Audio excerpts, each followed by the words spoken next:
football talk show that holds back nothing on opinions. Straight shooting LJA. Hi, I'm John Sitton. Grassroots coach Manisha Taylor. Hello, I'm Rob Perez. The G-Man. Samira Swanee, Motivate Sports and Fitness. Christian Carambeu. Matt Hodgson, Director of the 4-Year Plan. We the people, for the people. Jazzy Fizzle. Your Monday night footballing fix. Make sure you join the revolution. The pitch is where we eat. The pitch is where we sleep. And the pitch is where we talk. Each and every Monday night of your lives. At youtube.com/pitch talk. For podcast links and information, check out our official website, www.pitch-talk.com.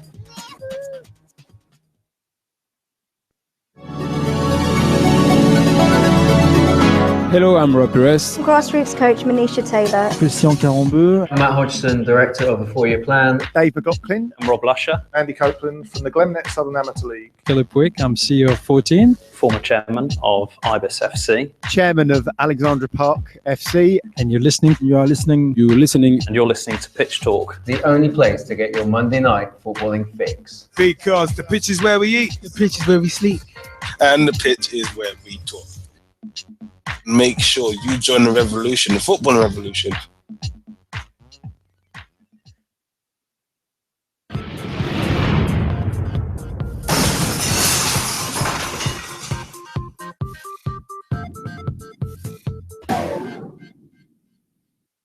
Hi, I'm John Sitton and I'm here with Gavin, Liam and Gerald on Pitch Talk. The football talk show that pulls no punches and holds back nothing on opinions. Hello, I'm Rob Perez. My name is Christian Carambeu. I'm grassroots coach Manisha Taylor. Hi, I'm Matt Hodgson, Director of the 4-Year Plan, and you're listening to Pitch Talk, the only place to get your Monday night footballing fix. Make sure you join the revolution. The pitch is where we eat. The pitch is where we sleep. And the pitch is where we talk.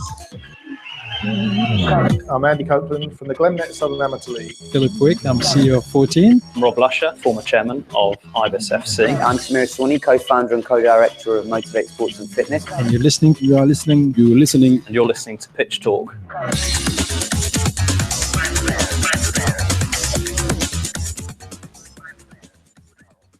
What night is it? What night is it? What time is it? What time is it? It's actually 8:03 to be perfectly honest, and it's showtime, as they say. It's showtime because, ladies and gentlemen, boys and girls, children of all ages, straight shooting LJ, the G-Man, and Jazzy Fizzle proudly bring to you the football talk show that pulls no punches and holds back nothing on opinions, because the pitch is where we eat. The pitch is where we sleep. And of course, the pitch is where we talk. Yeah! That was neatly done. Even I didn't expect that. That's how you know we're live. Even I didn't expect that. That was tremendous. But what is also going to be tremendous is the fact that we're going to be live until 11 p.m. tonight. And also, we're going to be live on Wembley Way in just under a week's time. The Capital One Cup final is coming up Sunday, 28th of February, 2016. Liverpool versus Manchester City down at Wembley. If you're going to Wembley, come and find us on Wembley Way. We will be there with the Pitch Talk cameras. We were doing some final little tweaks and tests yesterday as well. So it is one of them ones. Come and find us. Before that, if you want to find out more information about us, go to our website, www.pitch-talk.com. That is the official PT website. Find out more about your co-host and about PT right there. Also, youtube.com/pitch talk as well is where you can find all of our videos. Our Capital One Cup 2016 video will be up there when it's finished as well. And speaking of the Capital One Cup 2016, we are running a little competition which closes on Friday the 26th of February, the same day that the FIFA presidential elections take place. More on that later. We are going to be looking in depth and previewing those elections, including some slightly disturbing news that's actually come out about the presidential elections today as well in the last hour or so, to be perfectly honest. Little concerning, might change the opinion slightly, but it is one of them. Was youtube.com/pitch talk is where you find all of our videos, including the Pitch Talk Meet series, the Pitch Talk on the Road series, and many more, including the Pitch Talk at the Cup Final Series as well. Facebook.com/Pitch Talk. Become a fan, become a friend, become a member of the group. Join the footballing revolution we're working so hard to create. pitchtalk.blogspot.com or .co.uk will get you to all of the blogs by yours truly, Straight Shooting LJ, the G-Man, Jesse Fizzle, and many others as well. Also, at Pitch Talk on Twitter or twitter.com/Pitch Talk. Tweet with us, follow us, see what we are up to. Whilst we're live, 07535804466 is the mobile number. That's 07535804466. Call us, text us, let us know your views. If you text us, please let us know what your name is. Leave your name at the end of the text so we can give you a massive shout out. Also, what else? Pitch Talk Live. We are Pitch Talk Live on Google Plus as well. Find us on Instagram at Pitch Talk on Instagram as well. It's one of them ones. So YouTube, Facebook, Twitter, Google Plus. It's one of them on Instagram. We're around, man. We're around. We around, Daddy. We around. Remember, we do have our Capital One Cup final competition as well, Liverpool FC related.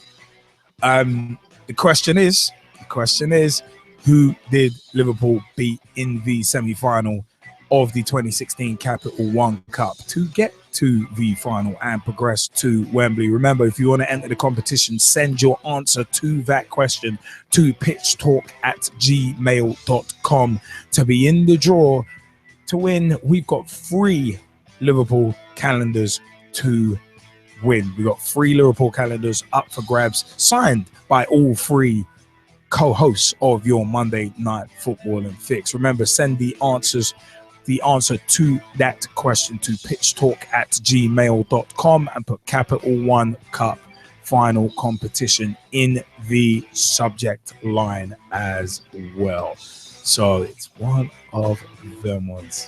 It's one of them ones. If you know anyone who's a Liverpool supporter, enter that competition. Your name might be one drawn out of a hat to win an LFC calendar. An official LFC calendar signed by the co-host of your Monday Night Football and Fix, Pitch Talk. So it's one of them ones. I said we like to give back, man. It is we the people for the people. So we like to give back when we can. We got shed load to discuss on tonight's show. But first and foremost, I'd like to ask Jesse Fizzle, G-Man, how's your weekend and your week been too? Yeah, it's been good, man. Been good. Belated birthday wishes to my cousin Nikki, and of course the G-Man. You know, more life, more health, more wealth, more prosperity, man. And just feel blessed to be a part of it all. Just feel blessed. Overall, can't complain. Manchester United are playing Shrewsbury tonight in the FA Cup, so I have an ear and an eye on that. So I will be a little bit distracted depending on how the game goes. I know what Mike Harniman's hoping for, so he doesn't need to say it. I know what I'm hoping for. Yeah. Apparently, it's a must-win game. Apparently, no, it is. It is, but we will come into that in results and analysis as well. But yeah, overall, really happy to be here. Glad to be a part of the Monday Night Football and Fix, part of the footballing revolution that we're working so hard to create. And I'm looking forward to tonight's show, man. Really looking forward to it. But now, G-Man, how was your week and weekend, bro? Good evening, everybody. And yeah, my weekend's been pretty good. Was nice to have a week off last week. Just to enjoy the birthday festivities. Well, first and foremost, I just want to say a big shout out to all my Birmingham family. You put on a tremendous service for my grandaunt who passed away 2 weeks ago. So, and the funny thing about that was on the actual funeral was on my birthday, but it all played out well because there's nothing better than being around friends and family, and also managing to catch up with you and Liam over the weekend, as Liam said, with some of the testing. Yeah, that was fun actually. So yeah, I can't really complain, and it's good to be back on the show. Yeah, I hear that. Just throwing it over to Liam. It is one of them ones, man. Yeah, weekend's been good. Bloody knackered from last weekend, even though I had a week off work. So yeah, it's just been busy running around. Still got more. We've all still got more prep to do before Sunday. So the spray dye, the spray dye is still there. So my hair will be red on Sunday. Don't know if I'm gonna do the facial hair as well, but the hair on the head will be will definitely be red. So that's gonna be a lot of fun. So yeah, I'm looking forward to it. Definitely looking forward to it. Definitely looking forward to that. So yeah, man, it's gonna be fun. By the way, a big shout out to those who have entered our Capital One Cup final competition, and also big shout outs to those in the Skype chat with us right now. There's Danny, Jaymie Bailey, Mike Harniman, Russ Vernon, and Brad Hicks as well. A big birthday shout out coming up for Brad Hicks as well, whose birthday's on Friday as well. So it's one of them. It was a bit of a triple main event. A little OWR there. If anyone gets that, you'd have to be good. Or at least pay attention to the attitude there at that triple main event. Brad Hicks' birthday, the FIFA presidential elections, and the closing of our competition, the triple main event. But yeah, it is one of them ones. But yeah, it's about that time. Actually, no, it wasn't SummerSlam 99. It was actually Fully Loaded 2000. Triple H Jericho, last man standing. Rock Benoit, where Benoit won the title, but the decision got reversed by Foley. And Undertaker Kurt Angle as well, when Angle was on the come up. He actually won the title a couple months later at No Mercy in October. Yeah. A little bit of OWR right there. But yeah, anyway, also big time shout outs to Girls on the Ball. Big time shout outs also to Motivate Sports and Fitness. And also a massive shout out to Mr. Ian Kerr, the editor of Thin White Line Magazine. At Tweet White Line on Twitter, thinwhitelinemagazine.com as well. The A-League, the Hyundai A-League Roundup, exclusive to your Monday Night Football and Fix. Pitch Talk is coming up later in the show.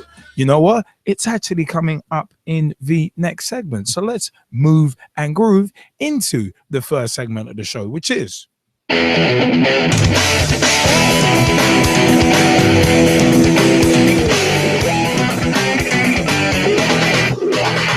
results and analysis.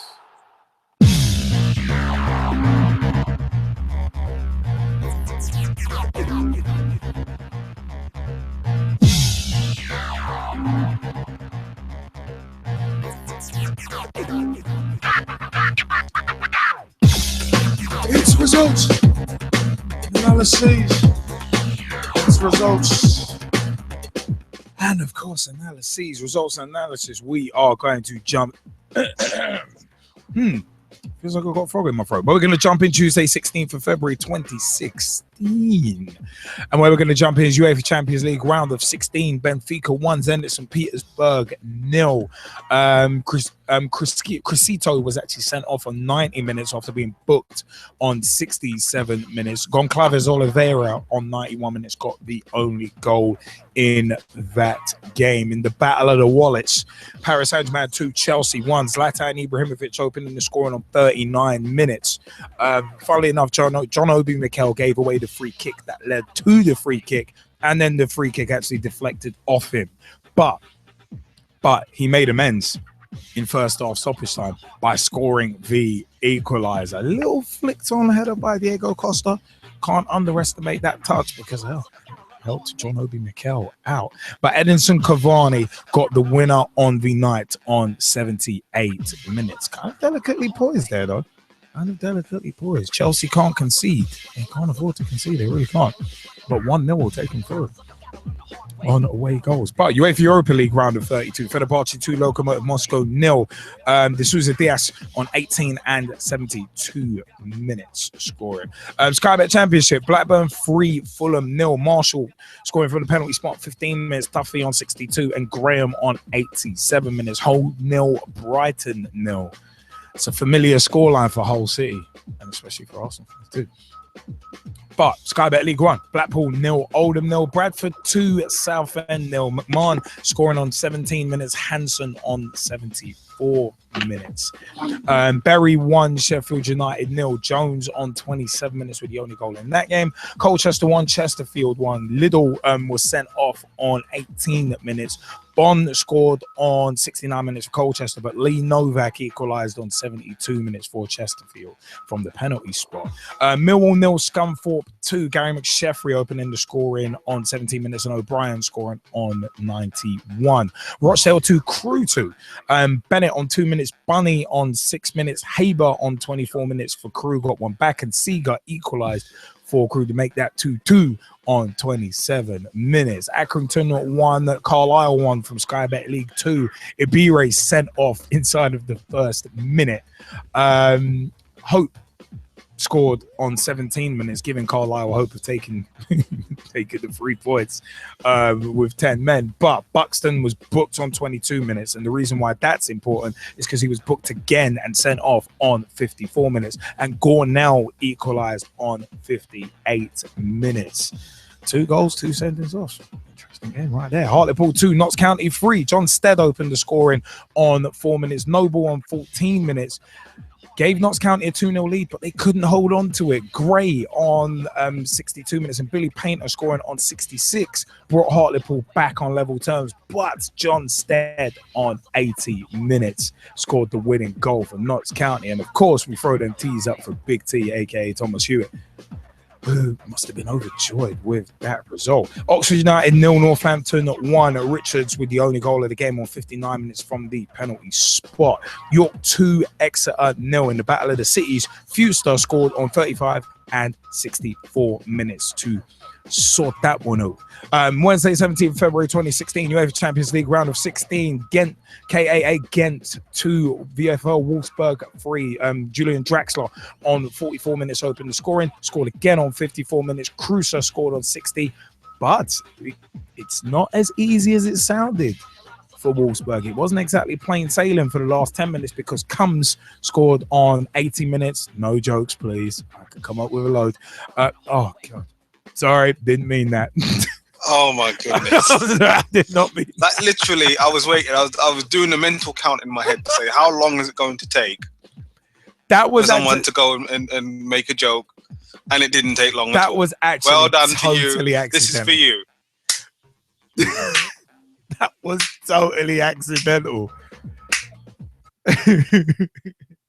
That's the worst thing. That joke was actually totally accidental.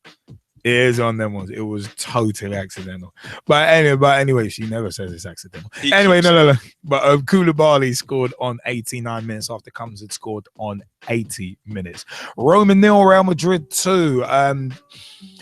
Is when it was Cristiano Ronaldo opening the scoring on 57 minutes and Jesse scoring on 86 minutes. A little shimmy and turn by Ronaldo to call it.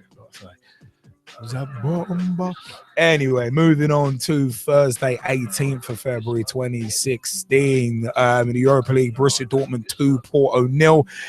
FC Midtjylland 2, Manchester United 1. That's FC Midtjylland 2, Manchester United 1. FC Midtjylland 2, Manchester United 1. Midtjylland 2, United 1. Anyway, Memphis Depay opened the scoring on 37 minutes. Sisto scored on 44 minutes. And Onuachu scored on 77 minutes to put a bit more pressure on Louis van Gaal. Fiorentina 1, Tottenham 1. Nasser Chadley from the penalty spot scoring on 37 minutes. And Bernardeschi scoring on 59 minutes to level up for Fiorentina to get Tottenham a pretty credible draw out there. Anderlecht 1, Olympiacos 0. Sevilla 3, Molde 0. Saint Etienne 3, Basel 2. Villarreal 1, Napoli 0. And that's genius in the Sky chat. Brad Hicks about Man United. Oh, Lord, they got beaten by a team younger than him. That's tremendous. Oh, that's liberties. Oh, my word. FC Augsburg 0, Liverpool 0. I'm sorry, that line about midget, that's too funny. FC Sean 1, Sporting Braga 2, Galatasaray 1, Lazio 1, Marseille 0, Athletic Bilbao 1, Shakhtar Donetsk 0, Schalke 0, Sparta Prague 1, FK Krasnodar 0, Sporting 0, Bayer Leverkusen 1, and Valencia 6, Rapid Vienna 0. Gary Neville getting a win that must have left him ecstatic. Mina Lorenzo on 4 minutes, Parejo on 10 minutes, Lorenzo again on 25, Alvaro Negredo on 29, Gomez on 35, and Rodrigo on 89 minutes. Shifting on to the weekends Football League results. Don't know why I paused there. Sky Bet Championship, Cardiff 4, Brighton 1. Peter Whittingham on 16 minutes, Pilkington on 19, Immers on 30 minutes. Left Brighton with it all to do, 3-0 down. But Stevens scored what ended up as a consolation goal on 55 minutes, and Peter Whittingham scored a penalty on 66 minutes. Bolton 1, QPR 1. Zach Clough opening scoring on 68 minutes, and Matty Phillips equalising on 93 minutes. There's been some big news that has come out in the past couple of hours about Bolton Wanderers. We will be mentioning that in the next segment. It is massive news in regards to the future of that club. So we will be talking about that more later. Brentford 1, Derby County 3. Alan Judge, prolific again, but this time in defeat, scoring on 51 minutes. Hendrick on 80 minutes for Derby, 83 minutes for Christie. That goal, and 94 Martin scored as well. So it's one of them ones. Last 15 minutes, Derby County scored 3. Nuts, absolutely nuts. Burnley 2, Rotherham 0. Sam Vokes from the penalty spot on 27 minutes, and Scott Arfield on 86 minutes. Fulham 3, Charlton 0. Tom Kearney opening the scoring on 32 minutes. Maddle scoring on 59 minutes, and Kearney again on 78 minutes. Huddersfield Town 1, Wolverhampton Wanderers 0. Naki Wells with the only goal that game on 78 minutes. MK Dons 0, Bristol City 2. Khadija in first half stoppage time, and again on 60 minutes. Preston 1, Sheffield Wednesday 0. Forestieri getting booked on 49 minutes. Second booker ball on 66 minutes, and Joe Garner scored the winner on 73 minutes. Jezzy Fizzle, I have a question for you. What's that? FA Cup action. What's going on? Well, it's Shrewsbury 0, Manchester United 1. Chris Smalling getting the goal after 37 minutes. I think it was just after a bit of a scramble from a corner. He just pokes the ball goalwards, happens to miss everyone. It's 1-0. There we go. So, yeah, United 1-0 up against Shrewsbury. It's one of them ones. Anyway, shifting on. We're going to come back to the FA Cup soon. Sky Bet League 1. Barnsley 1, Doncaster 0. Fletcher with the only goal again on 81 minutes. Bradford 2, Rochdale 2. Bunny opened the scoring for Rochdale on 12 minutes. Scored again on 51 minutes, but McCardle had a goal in between on 40 minutes, and Davis made it 2-2, and that's how it stayed from 62 minutes. Bury 5, Colchester 2. Porter on 4 minutes. Massey on 17 minutes. Gave Colchester a 2-0 lead, which you'd think you'd have a bit of control, but Eastman was booked on 14 minutes, sent off on 33, and Ryan Lowe scored on 34 minutes. Tut scored on 51, scored again as well. Jones scored on 56, and Tut completed his hat-trick on 62 minutes. Chesterfield 3, Crew 1. Ebanks Blake on 7 minutes. Novak on 12 gave Chesterfield a 2-0 lead. Crew scored through Bakayoko on 27 minutes, and Dimiao scored on 56 minutes to make it 3-1 to Chesterfield. Fleetwood 2, Scunthorpe 1. Hunter on 16 minutes. Grant on 29 minutes. Paddy Madden got a consolation goal for Scunthorpe on 70 minutes. Millwall 3, Peterborough 0. Morrison on 30 minutes. Gregory on 49. Morrison again on 62 minutes. That game was actually kind of funny, actually, because there was a brilliant save. There was an absolutely brilliant save in that one from a Mark Beaver's back pass. It's like, what are you doing with that back pass? Trying to test his keeper out. There's probably some ribbon about that. Oldham 2, Gillingham 1. Loft opening and scoring on 16 minutes. Dieng equalising for Oldham on 57 minutes, and Forte scored on 73 minutes to win it for Oldham. Sheffield United 1, Port Vale 0. Billy Sharp with the only goal of the game on 50 minutes. Swindon 3, Blackpool 2. Aldred scored on 2 minutes. Jose equalised for Swindon on 17. Scored again on 61. Philliskirk scored a penalty on 65 to make it 2-2. But Jose won it, completing his hat-trick on 88 minutes. Won it for Swindon. Walsall 1, Wigan 2. McKelney scoring on 39 minutes to open the scoring. Mantum on 68 minutes. And Wildshut scoring on 91 minutes to win it for Wigan. Sky Bet League 2, Exeter 1, Newport 1. Tilson on 51. Bowden on 84, equalising for Newport, and that's how it stayed. Barnet 1, Wimbledon 2, Taylor on 46, Aziz on 85, and Stevens getting a consolation back for Barnet on 87. Bristol Rovers 2, Morecambe 1. Devitt opened the scoring on 12 minutes on the penalty spot for Morecambe, but Gaffney scored on 68 minutes and Bowden scored on 78 minutes. Fleming was sent off for Morecambe on 80 minutes, who ended the game with 10 men. Cambridge 3, York 1. Spencer on 10 minutes, Coulson on 26. Barrett scored on 33 minutes. What ended up consolation for York as Williamson scored on 60 minutes to make it 3. Carlisle 1, Stevenage 0. Sorry, Mr. Harniman. But Ibire got the winner on 59 minutes in that one. Crawley 1, Plymouth 1. Brunt on 57 minutes. Fenelon on 83 minutes, equalising for Crawley. Luton 2, Hartlepool 1. McGeehan opened the scoring for Luton on 60 minutes from the penalty spot. Jackson equalised for Hartlepool, but Craig McHale-Smith won it on 86 minutes for Luton Town. Mansfield Town 3, Dagenham and Redbridge 2. Hawkins opened the scoring for Dagenham on 42 minutes.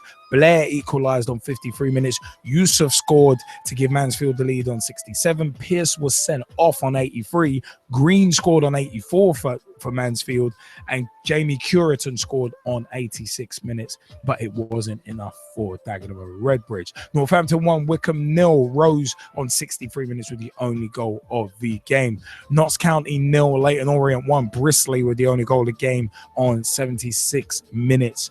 In that one, condemning Big T, aka Thomas Hewart's team, to defeat. Oxford United 1, Accrington 2. Maguire opened the scoring for Oxford United on 29 minutes. Key equalised on 46. Davis was booked for Accrington on 65 and ended up getting booked again and sent off on 84 minutes. And Brown got the winner for Accrington on 88 minutes. And Yeovil 1, Portsmouth 1. Zoko scored on 73 minutes for Yeovil. Roberts equalised on 84 minutes, but Pompey ended the match with 10 men. Burgess got booked on 80, sent off on 81 minutes. Yeah, and that's where we are until the FA Cup. But anyone jumping in on the week's Champions League results, Football League results, or Europa League results? Jesse, G-Man, you want to jump in on those first? Yeah, I feel like I should. And let's start with the Champions League, right? And just for a minute, I say, let's talk about Chelsea PSG. I think overall, absolutely fantastic game. And it's delicately balanced. It's delicately balanced because Chelsea have the away goal, and it really is all to play for. Now, obviously, Chelsea, they're going to have to come out, they're going to have to score in the second leg, but they also have to avoid conceding, and it's going to be difficult for them to avoid conceding when you think of the likes of Zlatan Ibrahimovic, Lucas Moura, and, of course, Edinson Cavani. So I'm looking forward to a very exciting second leg in that tie. I think Chelsea could edge it, but they're going to have to be very, very defensively solid. In terms of Benfica against Zenit, I think Zenit can pull it out. I really do. They're a very talented team. They play well under Andre Villas-Boas, and it's only 1-0. It's only 1-0. The tide of the tie will change, obviously, if Benfica do score in the second leg. But with it only being 1-0, honestly, it's pretty much the same as 0-0. You know, it's literally all out there to play for. So, you know, again, I'm expecting a very, very exciting tie. Going over to Roma versus Real Madrid, Cristiano Ronaldo, okay, I think I read something where Rio Ferdinand was saying he's not particularly happy at the moment because everybody's talking about MSN and Barcelona. Well, he gave everyone something to talk about with his goal. And then, of course, Hesse, he comes on and he shows his quality as well. And it just keeps on rolling for Zinedine Zidane. Keeps on rolling for him. But I'm not gonna make an OWR there. I know it was built up to, but I'm not going to. Oh dear. Even though I did watch No Way Out 2001 over the weekend. Going over to the Europa League, Valencia wins 6-0. Gary Neville must be very, very happy. But having said that, though, I still think he's under a lot of pressure. Because even though the team did do exceedingly well at home in the first leg, exceedingly, Mr. Kipling, just doing well in one game and not over the course of a series of games, especially in the league, I don't think it's going to be enough. Yes, he signed a temporary contract anyway, but he's going to need to do more. He's going to need to do more. He's going to have to win more games. He's going to have to motivate his players. Oh, it's 2-0, by the way, to Manchester United against Shrewsbury. Juan Mata scoring from a free kick. So you're winning. So you're winning that must-win game, yeah. Yes, and I'll go on to why it was a must-win game, because against Midtjylland, Manchester United lost 2-1. Now, the reason why this loss is so important is just because of all of the pressure currently around and on Louis van Gaal, right? But I think the biggest thing that a lot of people forget about this result is that Manchester United, one, have an away goal, and two, they have the second leg to play at home. Right? Now, the loss itself was not ideal. The performance itself was not ideal, but the tie is not over. The way that some people talk in relation to this result, it's like Manchester United are out already. They're not out. And they've got a second leg at home. But the thing is, there's a lot of your own fans talking like it's over. Oh, no, this I know. is a disgrace. I know. And, to those fans, I'm like, come on. Let's be realistic here. Irrespective of the fact that it's the Europa League and not the Champions League, at this point in the competition, the ties are played over 2 legs. Right? And the team has no away goal. The second leg is very, very simple. Manchester United win 1-0, they go through. That's it. It's not complicated. The tie is not over. So, for everybody that's, having a bit of a tizzy, calm down. If they lose the second leg and they're out of the competition, yes, then go and throw a tizzy. But at this point, they have an away goal and they have the second leg at home. So, calm down, literally, right? And it's essentially a similar thing for Tottenham. They have an away goal. Yes, their scoreline is 1-1 and they didn't lose on the day, but they also have an away goal and a second leg at home. Who are you hearing complaining about Tottenham? No one. So again, calm down. No, but the thing is, same with Liverpool. They drew 0-0 against Augsburg. Yeah. Who's throwing their toys out the pram about that? No one. They've got a second leg at home. Even Napoli lost against Villarreal 1-0. Who's throwing their toys out the pram about that? No one. They haven't conceded an away goal. They've got their home leg in the second leg, where essentially the game is more or less 0-0, where they'd have to go out and score anyway. No one is throwing their toys out the pram. So just calm down. But just calm down. So that's my view on the Champions League and the Europa League. G-Man, what have you got to say about these results? Yeah, like yourself, with the Chelsea match, I agree with you. It's a pretty much an open second leg. There's everything there to play for with Chelsea.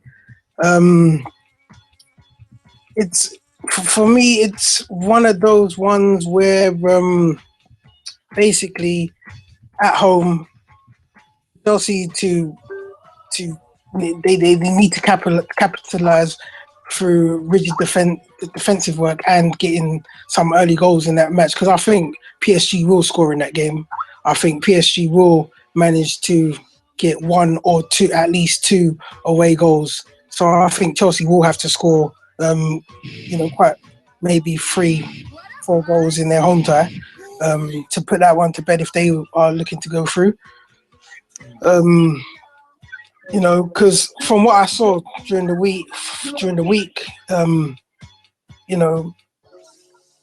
Chelsea still look like they're struggling. They played well in patches, but for me, PSG, had the better of that game. Oh yeah, they were comfortably the better more side. Dangerous of the two. Yeah, they were comfortably the better side, especially first half, where it just looked like Chelsea was sitting back and waiting for counterattacks. Yeah, but the Benfica Zenit game, I didn't actually get to see that game or the highlights, but just looking at the scoreline, and going by what Jesse Fizzle said, it does look pretty even in that game. It's actually quite a tasty tie, like you've said, Jesse, being that Benfica can capitalise on a away goal in the second leg, but that's not, Zenit can keep a clean sheet at home and score goals, then, it's all for them to play for. Moving on to the Wednesday's ties, I did actually get to see the Real Madrid game, which was, it was quite a dry one in the first half, but it, picked up in the second half. Cristiano Ronaldo's goal was, something you see in grassroots football from very special players like Gordon. I'll give him a big shout out for Ibis. I don't know if you've ever seen any of his goals lively, but wait, whose goals? Gordon knows how to bang them in. Yeah, no, I haven't actually. Gordon Niner. Big shout out to him actually. In his recovery, he had quite a serious motorbike accident a couple of months ago. Yeah. Big shout out to Gordon Niner of the Ibis Eagles. Get well soon. Yeah. So for me, that I can't see Real Madrid losing in the second leg on their home patch. I can't really see Roma overturning that game. But again, you never know. It's the Champions League, and to be champions, you have to beat the champions or potential champions. So, and Wolfsburg again never saw any goals in that game or the game itself. But just looking at the scoreline, for me, it's a foregone conclusion. Wolves, even though Ghent scored 2, I see Wolfsburg seeing this one through at home. I think, they've got the likes of Draxler, who, are multi-talented. He scored some bangers in this competition, especially that one against Man United. So I can see, Wolfsburg just winning the home leg, like 1-0, setting up shop and trying to keep a very tidy scoreline. Speaking of foregone conclusions and home legs, Arsenal-Barcelona, thoughts? Seeing as we're on the Champions League anyway. Arsenal-Barcelona, well, basically, if I'm being realistic, and really realistic, we have no chance in hell.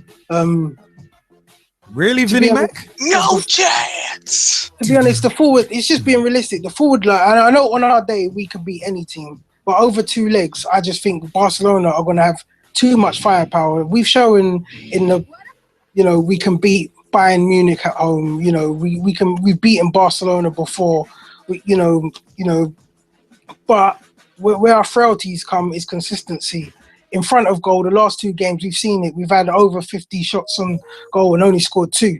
So we're in a bit of a bad patch in front of goal.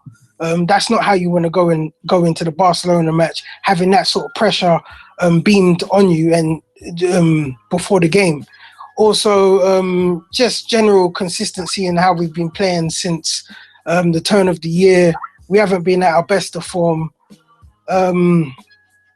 We've lost a couple, drawn a few, and Barcelona, have been racking in the results. Messi, Neymar, Suarez have been scoring frequently. They're playing. They even played at the weekend. Those 3, whereas we've rested players, which get into during the roundup of whole, but. I don't think that was clever in itself. I just personally, I don't think we've got a chance in hell. But it'd be good to see Arsenal prove me wrong. No, I hear that. I mean, I like that you dropped several OWRs in that as well. Yeah. But just to give my 2 cents on it, I think Arsenal do have a chance, right? They're going to have to be defensively solid. I think Mohamed El Nene, now watch me whip, now watch El Nene. He's going to have Did you really just do that? Seriously, did you just lower the tone of the show? Yes, I did. By doing that crap. Yes, I did. You really just did that crap. Yes, I did. Because all I can say is, if I wanted crap out of you, I'll pick it out of your teeth.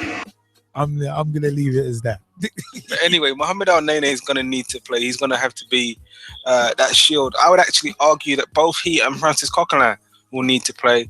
And then you'll have Mesut Ozil probably as a number 10, and Giroud, Alexis, and maybe even Welbeck.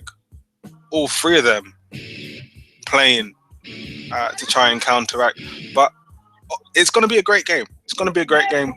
But Arsenal have a chance. Arsenal have a chance. I mean, a couple of weeks ago, we were talking about Arsenal being bottlers and potentially throwing away the Premier League again. But they've still got a chance. So, yeah, I'm one of them ones where it's kind of a weird one because Arsenal have beaten Barcelona on their home patch before anyway. So it's one of them ones. It's not outside the realms of possibility. But the fact of the matter is, it's going to be damn difficult. I mean, Messi, Neymar, Suarez are just. If you stop one of them, you still got the other two to deal with. If you stop the other two, you still got another one to deal with. That's how good they are. But the thing is, and don't overlook their midfield either. I mean, Sergio Busquets, Andres Iniesta, and Ivan Rakitic, they're not exactly chopped liver. Exactly. I was going to say the best way to even compete with Barcelona is exactly the same way you compete with Man City. Just go at them. Because at the end of the day, if you sit back, they'll cut you the ribbons anyway. So you might as well just go down. You may as well just go down swinging. That's it. That's the way I say it. You might as well just go down swinging. Goals. There will be goals in that game. There will be goals because Barcelona have never been renowned for being utterly solid at the back. They've just been renowned for keeping the ball so much when the other side gets it, they're knackered and can't do anything. So it's one that, and we've seen in the past. Like look at that 2-2 draw with AC Milan a couple of seasons ago, where both goals came off set pieces, and pretty simple goals at that. So it's like it'd be one of them ones. It's going to be an interesting match. I think Arsenal might hold Barca in the home leg, but then get torn a new one at the new camp. I think it'll end up that way. If it doesn't go that way, then it'll be one of them ones where Arsenal will give themselves too much to do at the new camp. But over the two legs, yeah, I can see Barca going through just based on Neymar, Messi, and Suarez. That is just too much. And again, like we still haven't really spoke about Andres Iniesta, Ivan Rakitic, and Sergio Busquets. I mean, Arsenal are not going to get walked. I don't think Arsenal are going to get walked over. You've got the likes of Jordi Alba, Gerard Piqué, and I think Dani Alves is still playing right back. So again, it's like, these guys aren't exactly awful footballers. No, of course not. But it's gonna be interesting to see how that shakes down. I think Arsenal was smart to rest a bunch of players because hell, if someone had gotten injured against Hull City in that 0-0 draw, you would be fuming because you gotta have all against a team like Barcelona or Real Madrid. You have got to have every bit of firepower available to you, and that 100%. And I'm inclined to agree with you. I know a lot of Arsenal fans have been like, no, but they should have played them for form and momentum and everything else. And I see that point. That point is not invalid. It's very valid. Oh, no, of course. But then what if someone gets injured? And then you're going to be like, oh, why did Wenger even play him? Oh, especially certain people in certain groups who I had to call out over the weekend about that exact same thing. So, I have to say it's going to be very interesting. I'm looking forward to that game. I really am looking forward to both games. I think it's going to be really exciting stuff. Oh, definitely. But you know what? Yeah, we got a couple of the Skypers who wanted to jump in on the week and weekends football league results. Russ Vernon, you're first. First up, how about it, kid? Good evening, guys. Hope you're doing well. All good, man. All good. What do you reckon about the week and weekend's Champions League, Europa League, and Football League results? Yeah, PSG, Chelsea for PSG. For me, overall, deserved the winner for Chelsea didn't play as well as they could have done. But PSG took their chances. Chelsea wasted a few of theirs. And it's all about converting that possession into chances. And that's what PSG did. They converted their possession into chances and into goals. Two fantastic goals for them. Mikel scored a fantastic goal as well. Liam, for me, he's looking at a good player for Chelsea this season. Moving on to Wednesday and Roma against Real Madrid. I think Roma have got a big task to do with the Bernabeu. Real Madrid are playing very well at home under Zinedine Zidane, and that 2-goal lead will be probably just be enough. I reckon Real Madrid will probably get 2 or 3 at the Bernabeu, and really put Roma under that bit of pressure. For me, Liam, moving on to the Europa League, and I've watched quite a few games. This one I watched FC Midtjylland against Manchester United, and I thought for most of the game I thought Man United did play well, but the defensive errors which cost them for me on Thursday. 2 good goals from Midtjylland, and I must say Ramiro, he had a fantastic game on Thursday, considering his first start since October, and he put in some good fine stops, Liam, for me. And I think Jesse would agree with me there. He put some brilliant stops in with De Gea having to limp out in just before kick-off. I think Tottenham got a good point for me, Liam. Away at Fiorentina, they play some good football. I think you boys, Liam, Liverpool got a good point against Augsburg, and I think you can go back to Anfield and probably just edge this, Liam. I think you'll probably just win it 2-1 on the night at Anfield, Liam, for me, because they play some good football. And I watched Valencia v Rapid Vienna. I thought they played some good football, Valencia, and it's good to see Gary Neville getting another win under his belt, having already won one this season, and to me that too for him in midweek, and then got another one on the weekend. In the Football League results, Liam, I think Cardiff looked dominant against Brighton, and there was only one goal in. It was only one team in that one for me. I think Derby played brilliantly now since Clement gone. It was setting up. I think they're playing much better football now, and they deserve that 3-0 win, 3-1 win over Brentford. Burnley, I think their first one was definitely a penalty. It was on the line, and if it's on the line, then it's a definite penalty. Huddersfield show their good resilience against Wolves. So, Kieran, I just noticed you in here as I mentioned the Wolves game, but you did have some chances, but you just can't convert them.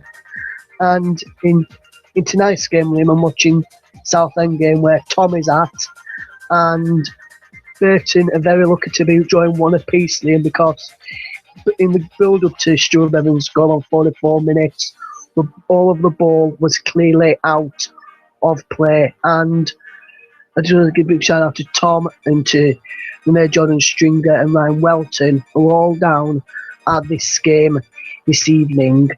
And a big shout out to Phil Brown, who answered a couple of questions which are sent in via Jordan to him when he did the question and answer earlier on in this week. Good luck to the Southend boys and to Phil Brown.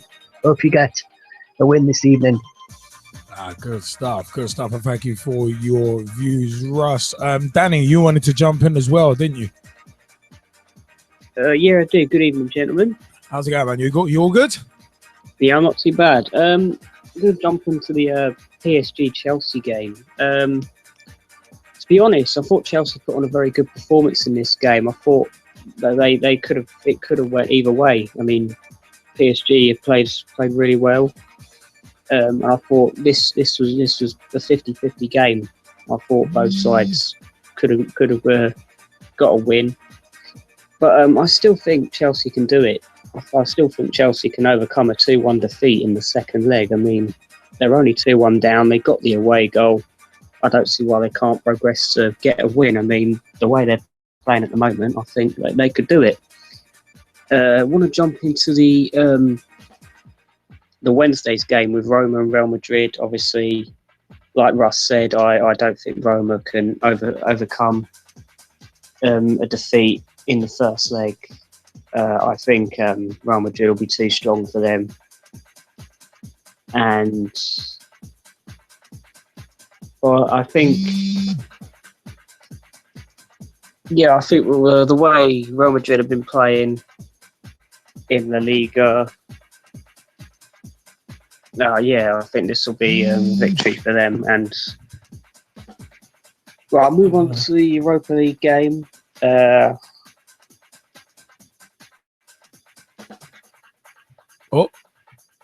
think Danny's just dropped. I think his call's just dropped, so we'll have to come back to him in a sec.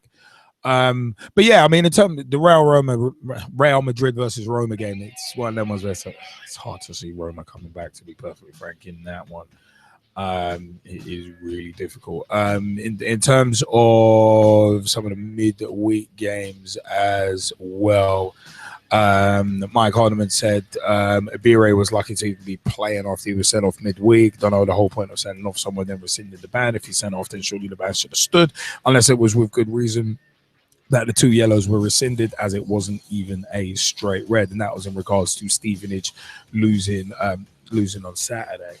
So it's kind of an interesting one. It's an interesting one. I mean, Mike Harniman, did you want to jump in on the week and the weekend's results so far? Yeah, I'll take the Paris and Chelsea game. I think Chelsea actually performed quite well in that one for me. PSG, obviously they got the win in the first leg there, but I do see Chelsea coming back and actually being a lot stronger. If you look at the game they played at the weekend, for example, I know they were playing a very weak Man City side, but you can see the firepower in that Chelsea team, and it just sort of seems to be growing stronger and stronger for me. And I think, I know PSG is going to be a completely different challenge to that, but now they've seen what they're up against, and they kind of, know what they've got to do to go about it. I actually see Chelsea winning the second leg there and actually progressing through. I mean, it's one of them ones though where the whole Chelsea PSG one, it is almost kind of advantage Chelsea just because of the away goal. But the fact of the matter is, as I said, they can't concede. They can't concede. So it's they're in kind of a tight position. They're in a very tight position. Yeah, it's the same with United though as well. I think obviously that's going down to the Europa League, but I do think that United have got a very good chance as well. I think I don't really like saying that about United, but I do think United have got a good chance of getting through. I think they'll have a very strong side out. They'll be raring to go at Old Trafford, and I can see them getting 2 or 3 past FC Midtjylland for the second leg there, and comfortably winning that one 2 or 3-0 probably. So I do think United will probably get through as well.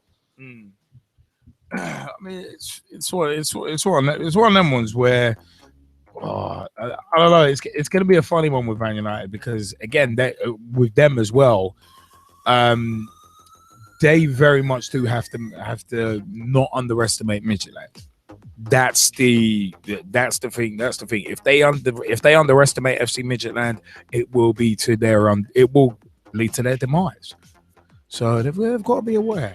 They definitely do have to be aware. Yeah, and just on the back of that, I see that they're going to go quite attacking and whatever, like the side they'll have out, I reckon. But they're still going to be very short at the back, so they've got to be careful with that as well. Obviously, Romero might still be in goal, we're not sure. If De Gea will be fit by then. And they're still going to have quite a few inexperienced defenders out there as well, so they've got to be a bit on their guard as well. No, definitely, and that's where it's one of those. That's where coming in with a good attitude comes in. If United go in with the attitude, right, we can win this, we're going to win this, then they'll probably take it. But they've got to have the mind. They've got to have their mind right. You got to have the mind right, money right, ready for war. If anyone gets that reference, I'd be surprised. Oh Lord, where's Memphis Bleak at? Oh no. It's going to be an interesting one, given that. But you know what? Speaking of interesting, the weekend saw the return of a competition that we all love and a competition that we're going to talk about a lot in the next segment. But FA Cup, the Emirates FA Cup, 5th round, Arsenal 0, Hull City 0. Yeah, couple of significant chances in that, but not a great deal. But it's one of them was Reading 3, West Brom 1. Fletcher opened the scoring on 54 minutes. McShane scored on 59. Hector scored on 72 minutes. And Dominguez Piazon scored on 94 minutes. Bit of a surprise there. Watford 1, Leeds 0. That's Watford 1, Leeds 0. That's Watford 1, Leeds United 0. Sorry, Russ, just had to rub that in. A Wootton own goal was the only goal of the game on 53 minutes. Little harsh to give that as an OG, to be perfectly honest. Seeing that finish, but dubious goals are giving it that way. Bournemouth 0, Everton 2. Ross Barkley on 55 minutes and Romelu Lukaku on 76 minutes in the late game as well. Let's move on to Sunday, 21st of February 2016. Blackburn Rovers 1, West Ham United 5. Marshall opened the scoring on 20 minutes, but Victor Moses with a quality finish on 26 minutes scored. Taylor was booked on 35 minutes, sent off on 55 minutes. Dimitri Payet scored on 36 minutes. Emenike scored on 64 minutes. Kouyaté got himself sent off on 75 minutes. Emenike scored again on 85 minutes, and Payet scored the pick of the bunch on 92 minutes. Tottenham 0, Crystal Palace 1. Martin Kelly with the only goal of the game on 45+1 in the first half. But yeah, it was one of them was Zaha's vision, hold up play, top notch, because Martin Kelly just steamed in, free as a button, wham, slamming it past Michel Vaughan. But Chelsea 5, Manchester City's youth team 1. It has to be said that way because that's the way it was. Diego Costa on 35 minutes, Fal Parla on 37 minutes, Willian on 48 minutes, Cahill on 53, Hazard on 67 from a free kick. After I don't know what. I think Willy Caballero was trying to do the sharp shuffle on the goal line. Don't know why. But Traore scored on 89 minutes as well. Willy Caballero put in a really awful performance in goal, it must be said. He was poor. But hey, it's one of them that's why he's a backup keeper. But it's one of them was Blackburn West Ham. It was kind of a surprise. It was kind of a surprise actually, where it was kind of like that Blackburn West Ham result, wouldn't have expected that. I mean, when me, G-Man, and Jesse Fizzle were doing our testing before the cup final, it was one of them funny ones actually. Yeah, Joel Robles actually saved the penalty in the Everton Bournemouth game, by the way. Good save it from I think it was Harry Arter. But yeah, it was one of them was as soon as that game got turned on, my first thought was like, oh, Liverpool, this is what we could have had. And then we'll say Ogbonna. And then as soon as I said that, Ogbonna pops up on the screen. And Jezzy's like, It's like, okay, cool. Yeah, got to take that one. Got to take that one. But yeah, it was one of them was Man City have been criticised for playing the kids. But at the end of the day, it's their prerogative. It's a big side's prerogative. And we'll go through that in a second in terms of the replays and that. But it's your prerogative. Rotation is your prerogative, to be perfectly frank. Disgraceful. We'll come back to that in the next segment because there's a bit more to be said.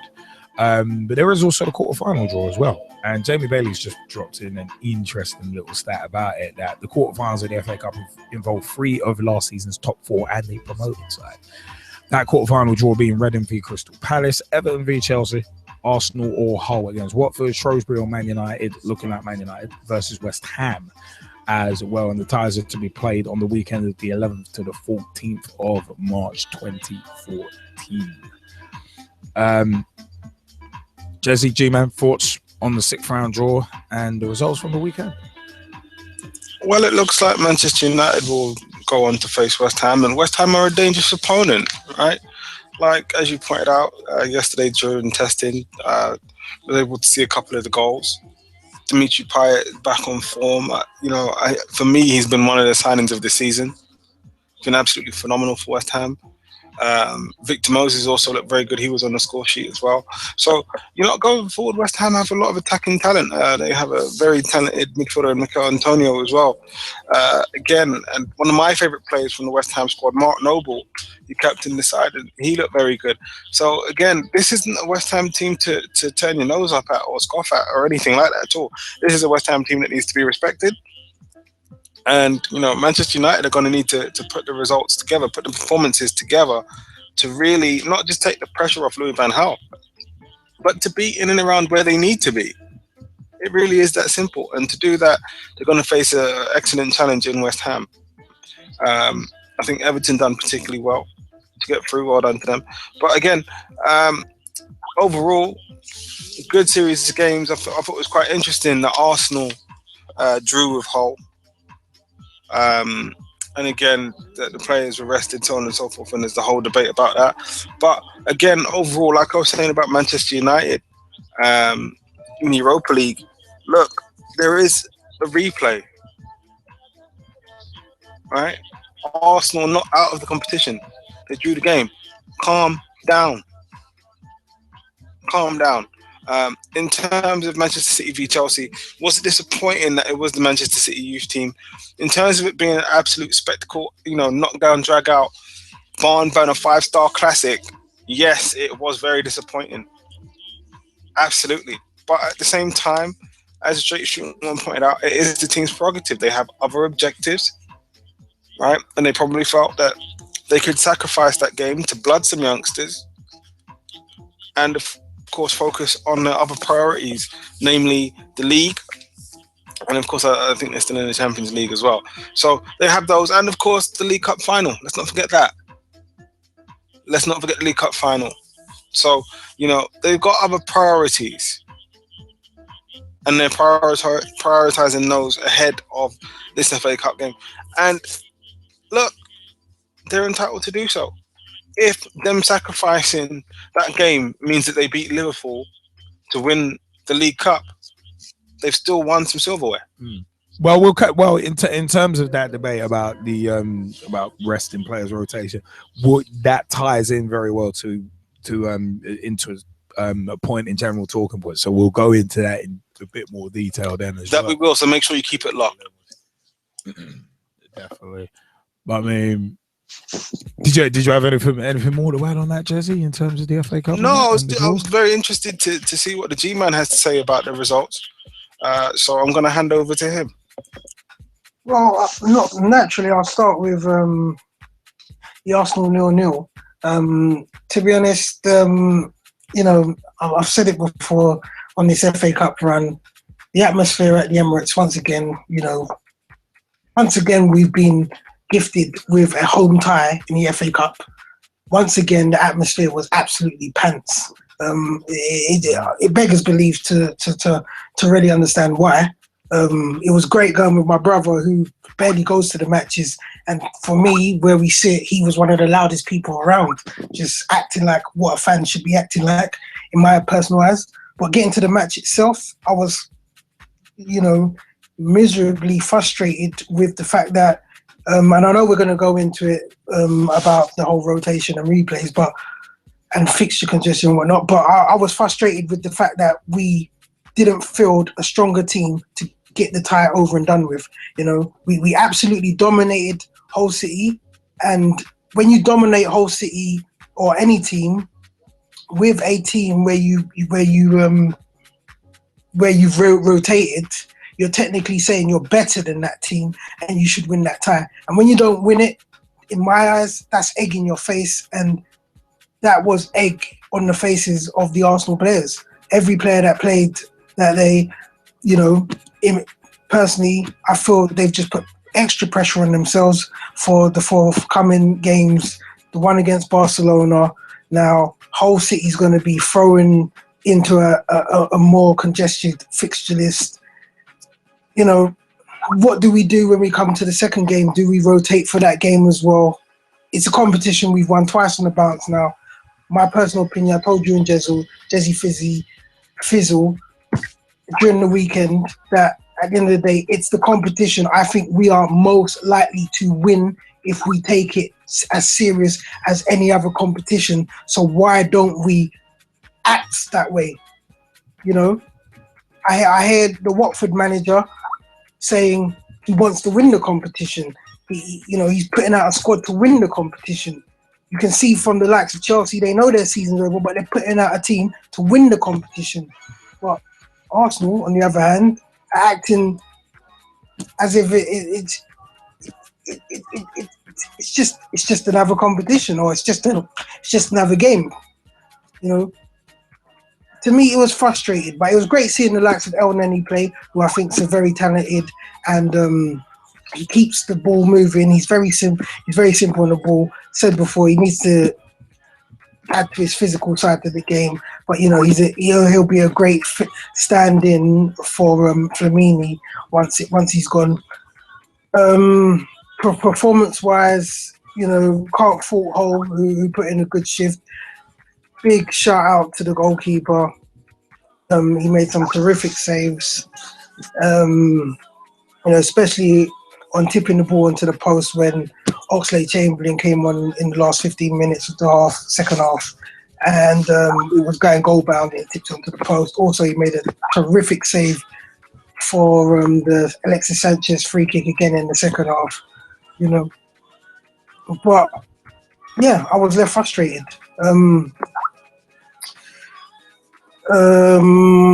By the way, there's been a goal in Shrewsbury, Man United. Jesse Lingard's got it on 62 minutes. They are 3-0 up. Also, a big shout out to Kieran Riley, who popped into the Skype chat and joined us for a sec as well. Sorry, G-Man, you want to carry on? Yeah, no, I was just going to say, Everton, congratulations to them for qualifying for the next round. Goes for Barkley and Lukaku. I won't ponder on those games too much, but the Chelsea versus Manchester City match is another game. Like you said, we're going to go into that, so I'll just save that. But if we're talking about the fixtures for the next round, they all look tasty. I've got to say, Reading Crystal Palace, those two teams have bucked heads quite frequently in years past in the Championship and in the Premier League. So that should be a good test for Crystal Palace, and I'll expect Reading to be up for that. And again, in a competition like this, it's a 50-50. Everton Chelsea will be pretty tasty. I know a lot of people think Chelsea are in a great span of form, but I honestly think they've been fortunate. They've been fortunate. A lot of decisions going their way. They've had easier games.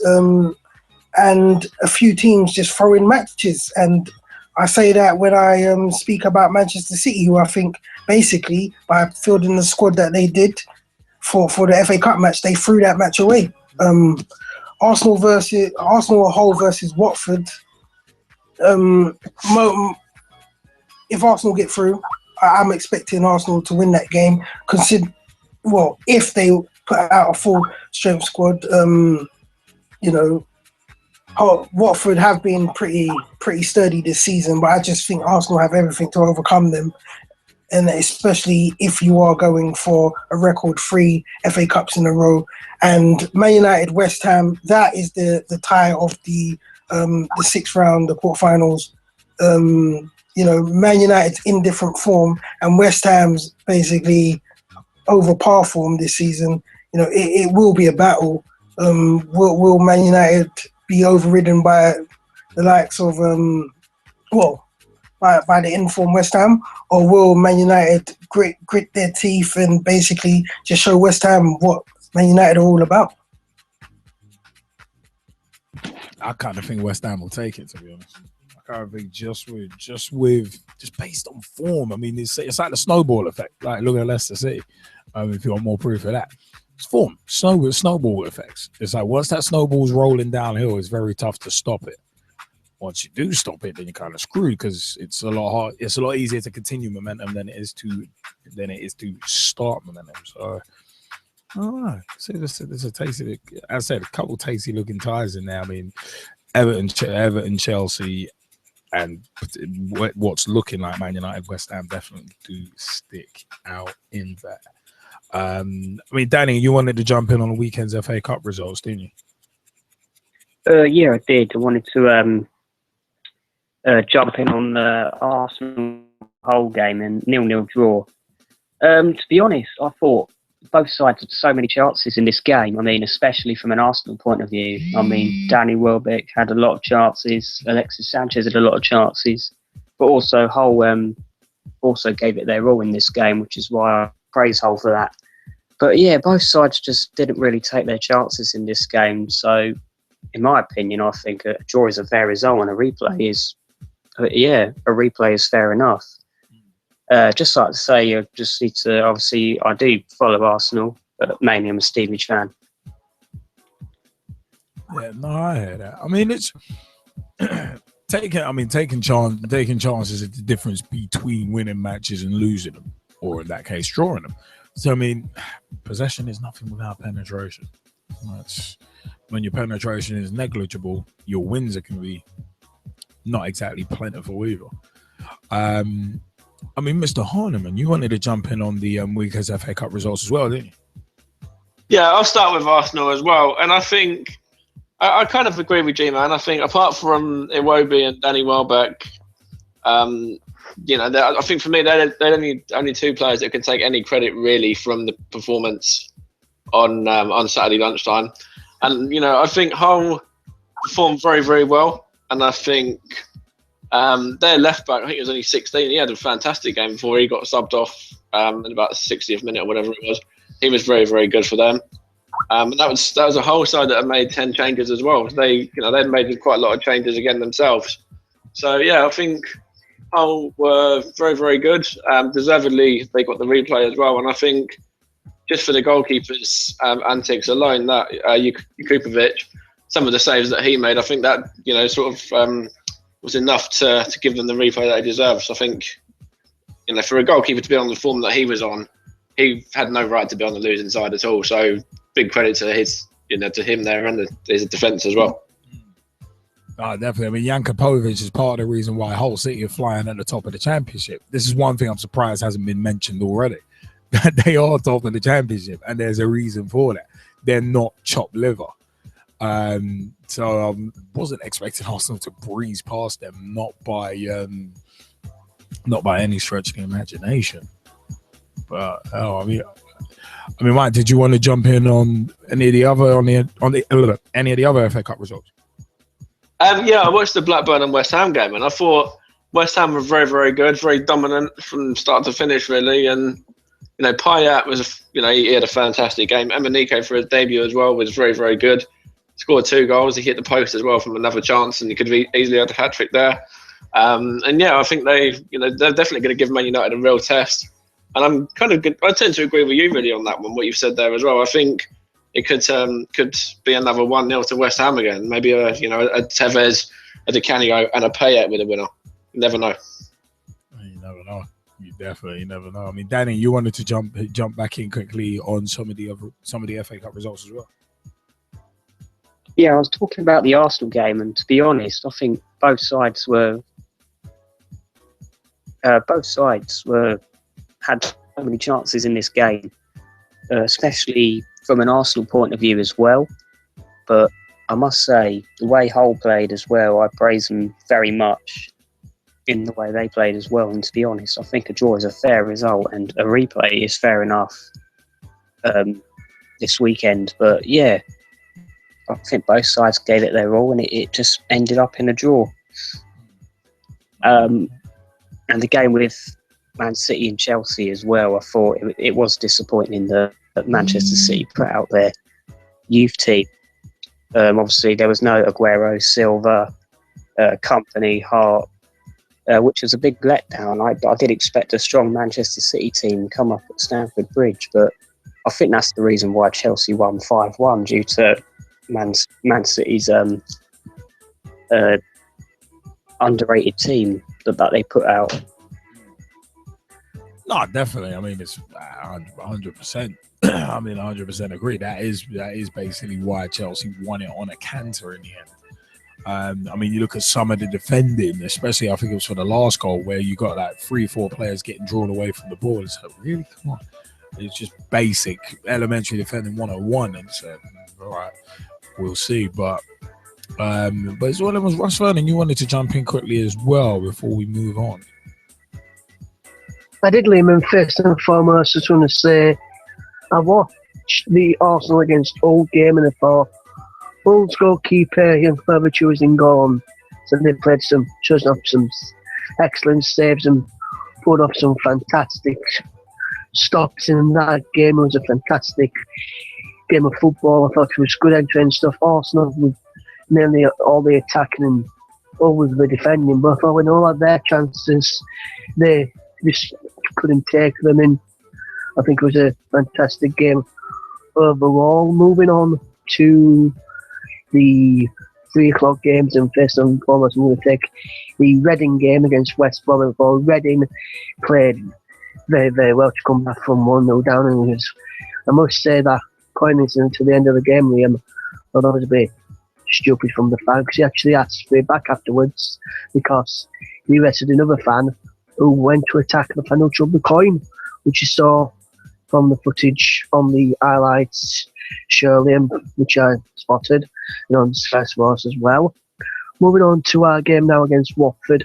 I saw that game on live when it was on, and I must say, if it wasn't for that goal, yes, Watford had a goal disallowed for a clear push by Troy Deeney on Charlie Taylor, but I don't think for that goal from Scott Wootton, which a lot of people are blaming Silvestri. I don't think you can blame Silvestri for that because it looked like it was going out.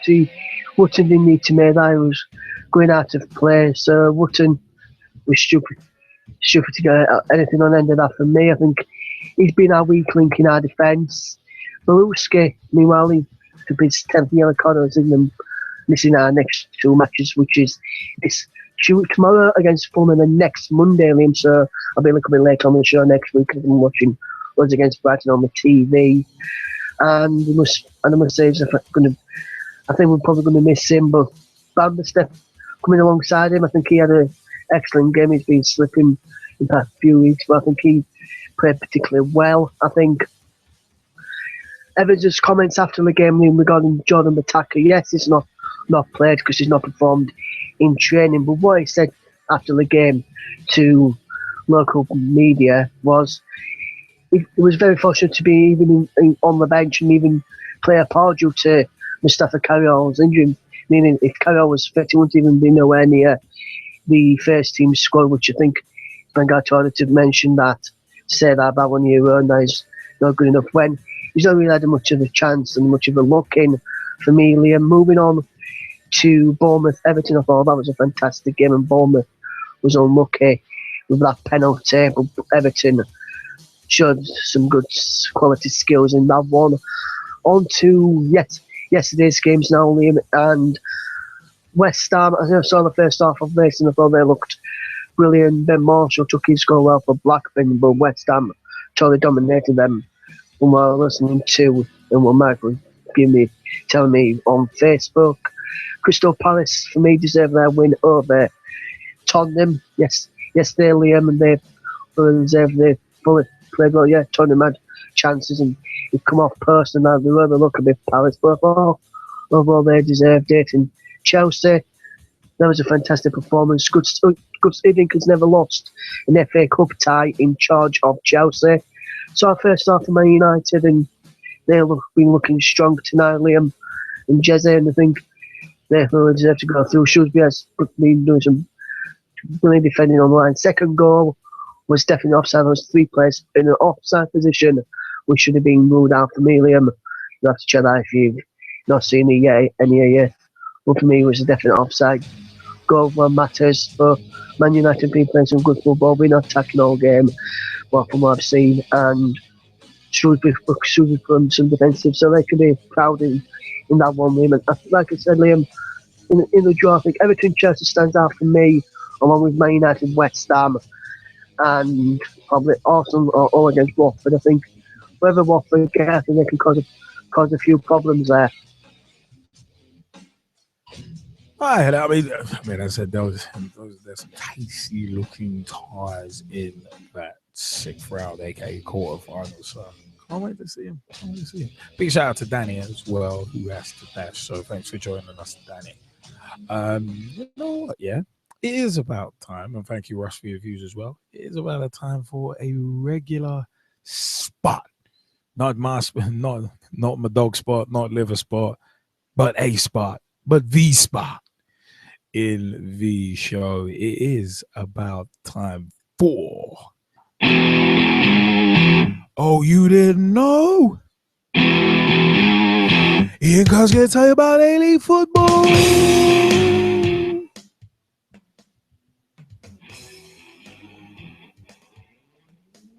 Hello, pitch talkers, and thank you for singing, Liam.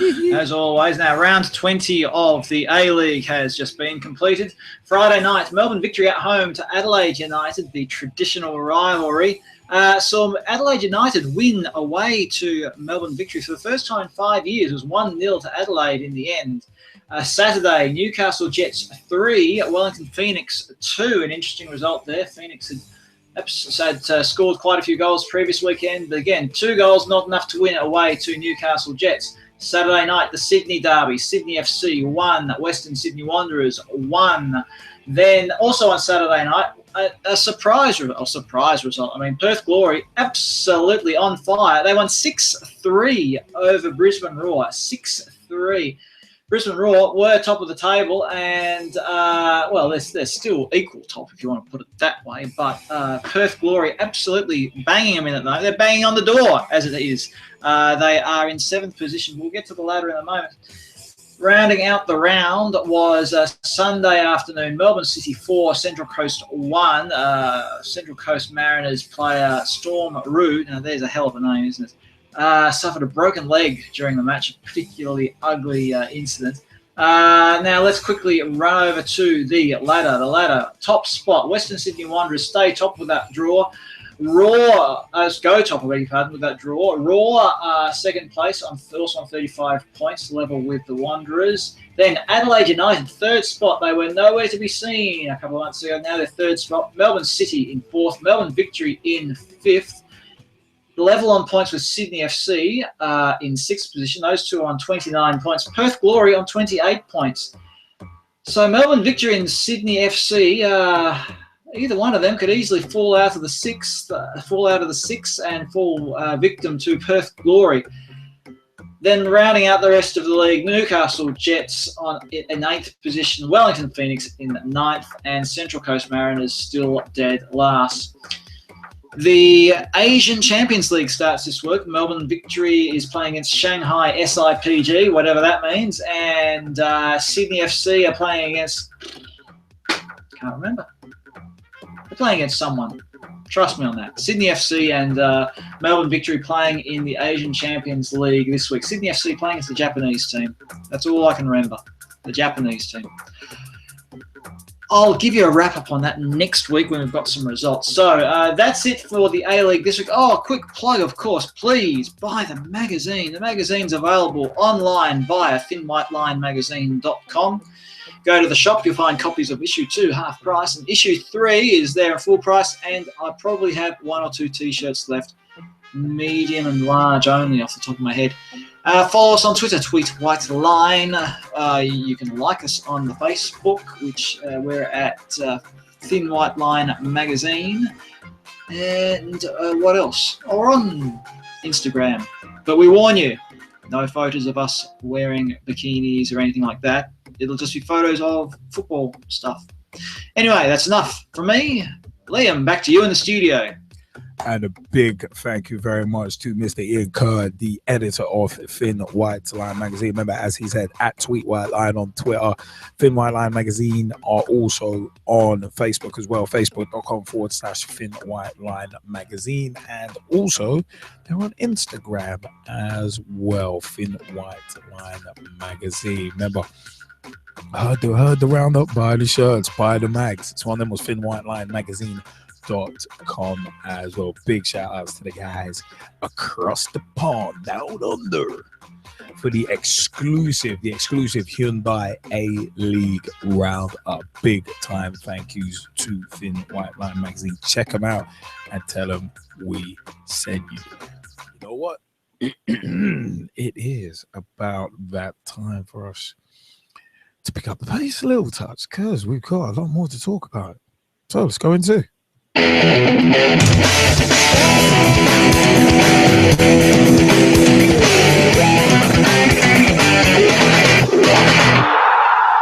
General talking points.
Gonna try and do the brightest on the show with this like Siam. Grab the mic, don't know why I'm around the mic. And this is my story. Let's go. Some general talking points of where we are going to start. Some news that's actually come out this evening. Bolton Wanderers agreed £7.5 million takeover deal with Sport Shield Group from 22nd of February 2016. Today, Championship club Bolton Wanderers have agreed a £7.5 million takeover by the Sport Shield consortium headed by former striker Dean Holdsworth. It follows the High Court's decision to grant the Wanderers until March 7th to settle an unpaid tax and VAT bill. Paperwork was signed on the takeover agreement, which is subject to Football League ratification minutes before Monday's winding up hearing in London. The court heard in January that Bolton owed £2.2 million to HM Revenue and Customs. Trevor Birch, advisor to the Bolton board, said in a statement, while this continues to be a challenging time for everyone associated with the club, we are confident that this adjournment will give us the necessary time to conclude a transfer of ownership of the club subject to approval from the Football League. Although the initial takeover fee is £7.5 million, the consortium is expected to pay a further £12.5 million over the next 5 years, with Holdsworth becoming chairman. The one-time club record signing at £3.5 million when he joined from Wimbledon in 1997 confirmed current owner Eddie Davis will remain as club president once the takeover has been ratified and completed, but will not be involved financially in the new operation. Eddie, as part of the agreement, will remain. He's a fan and will be president of the club. There's a legacy there for Eddie, and he's put a lot of money in. Holdsworth has said after the takeover, we won't be asking Eddie to invest in the club. Bolton are currently second from bottom of the championship, 6 points from safety following Saturday's 1-1 home draw with QPR. So it is one of them. There had been speculation about manager Neil Lennon's future at the Macron Stadium, and although Holdsworth said he liked the Northern Irishman, he would not confirm further about individual employees. Probably a smart move at this point. Deal with the bigger picture first. Wanderers had sold off their training ground, one of their training grounds, and stadium car park to raise funds following the initial adjournment, which gave them time to sell the club or assets. The club are £172.9 million in debt and are also under a transfer embargo for breaking financial fair play regulations. Holdsworth was reluctant to discuss the level of investment beyond next season after the consortium provided evidence of funds up until the end of the 2016-17 campaign. We haven't made false promises. If you make false promises, then you let the fans down, he added. How do you put a price tag on getting promotion to the Premier League or sustaining Champions League status? What we've done is shown funds to show that the club won't go into administration. The club is alive, breathing, and has a heartbeat. And at the end of the day, that's the most important thing. Jezzy, G-Man, you want to jump in on this before we throw out to the Skypers? I think it's absolutely fantastic news. I do. I also think it's a very wise move to have the current boss remain as president, but not be involved with any financial decisions, because let's face it, he's been involved with the current financial decisions, and that's what got them there. So I think it's very shrewd. I also think it's a nice way to pay homage to him with the legacy that he has at the club, and, you know, give due respect to all the money that he has spent during the time that he's been in charge. But overall, you know, we were talking about potentially the club, you know, having a fire sale of everything and no longer existing because they owe so much money to the taxman. I think wasn't there bill with the taxman something like 2.5 million or something? Yeah, 2.2 million was the HM Revenue and Customs bill for unpaid tax and VAT as well. Right, so if they've come in with 7.5 million, really, they've only got about 5 million, really. Right? Which I can understand them saying, look, we're not going to make any false promises here. So, again, as much as I was saying that the fire sale has been averted by the takeover, there still will be some semblance of a fire sale. Because they're going to need to generate funds. Which means players will have to go. They're going to have to look at potential new sponsorship deals to generate income. They're going to have to look at maybe pre-season tours to generate interest. Look at promoting academy players to keep the cost of playing staff down. Maybe look at different coaching staff. Right? So there's going to be changes top to bottom. But the mere fact that the club will be able to survive as a result of this takeover, absolutely fantastic news. Because as I was saying, you know, it was only very recently where I was saying that, you know, look, it could be pretty much a done deal, and Bolton is pretty much done for because of their bills that they owe. So to have this so soon, wonderful news for the fans, wonderful news for the team, wonderful news for the club itself, and of course the local area, because what we're also talking about with the club not having to have that fire sale that I mentioned is, you know, more jobs for local people. So overall, it's fantastic for Bolton. Oh, definitely. I mean, G-Man, you want to jump in on that as well? Yeah, no, on those words, it's definitely great news for Bolton. I said before, you know, it's a pretty shame they're not the same team that they were in the 90s, and it's a bit of a far cry from where they were then and how they are now in their heydays when they are under Sam Allardyce. Just, you know, some of the great players that they had at the club. As Jesse mentioned, you know, now it's really time for them to sort out the business side of their game, and, you know, get in touch with you know, the realistic side of the game and how they potentially can move forward, rather than punching above their weight, which, you know, obviously we've seen what the effects of that has been to this day, essentially. So yeah, it's great to see that another big club, and when I say big club, a club that's synonymous with you know, the Premiership and the Championship, you know, hasn't gone out of existence. I mean, that's it. That's the major thing, that the club has basically been saved by the Sports Shield consortium led by Dean Holdsworth, and hopefully the mistakes of the past won't be made again. Because it's been a hard time recently for Bolton Wanderers. I mean, how they got in nearly £200 million worth of debt.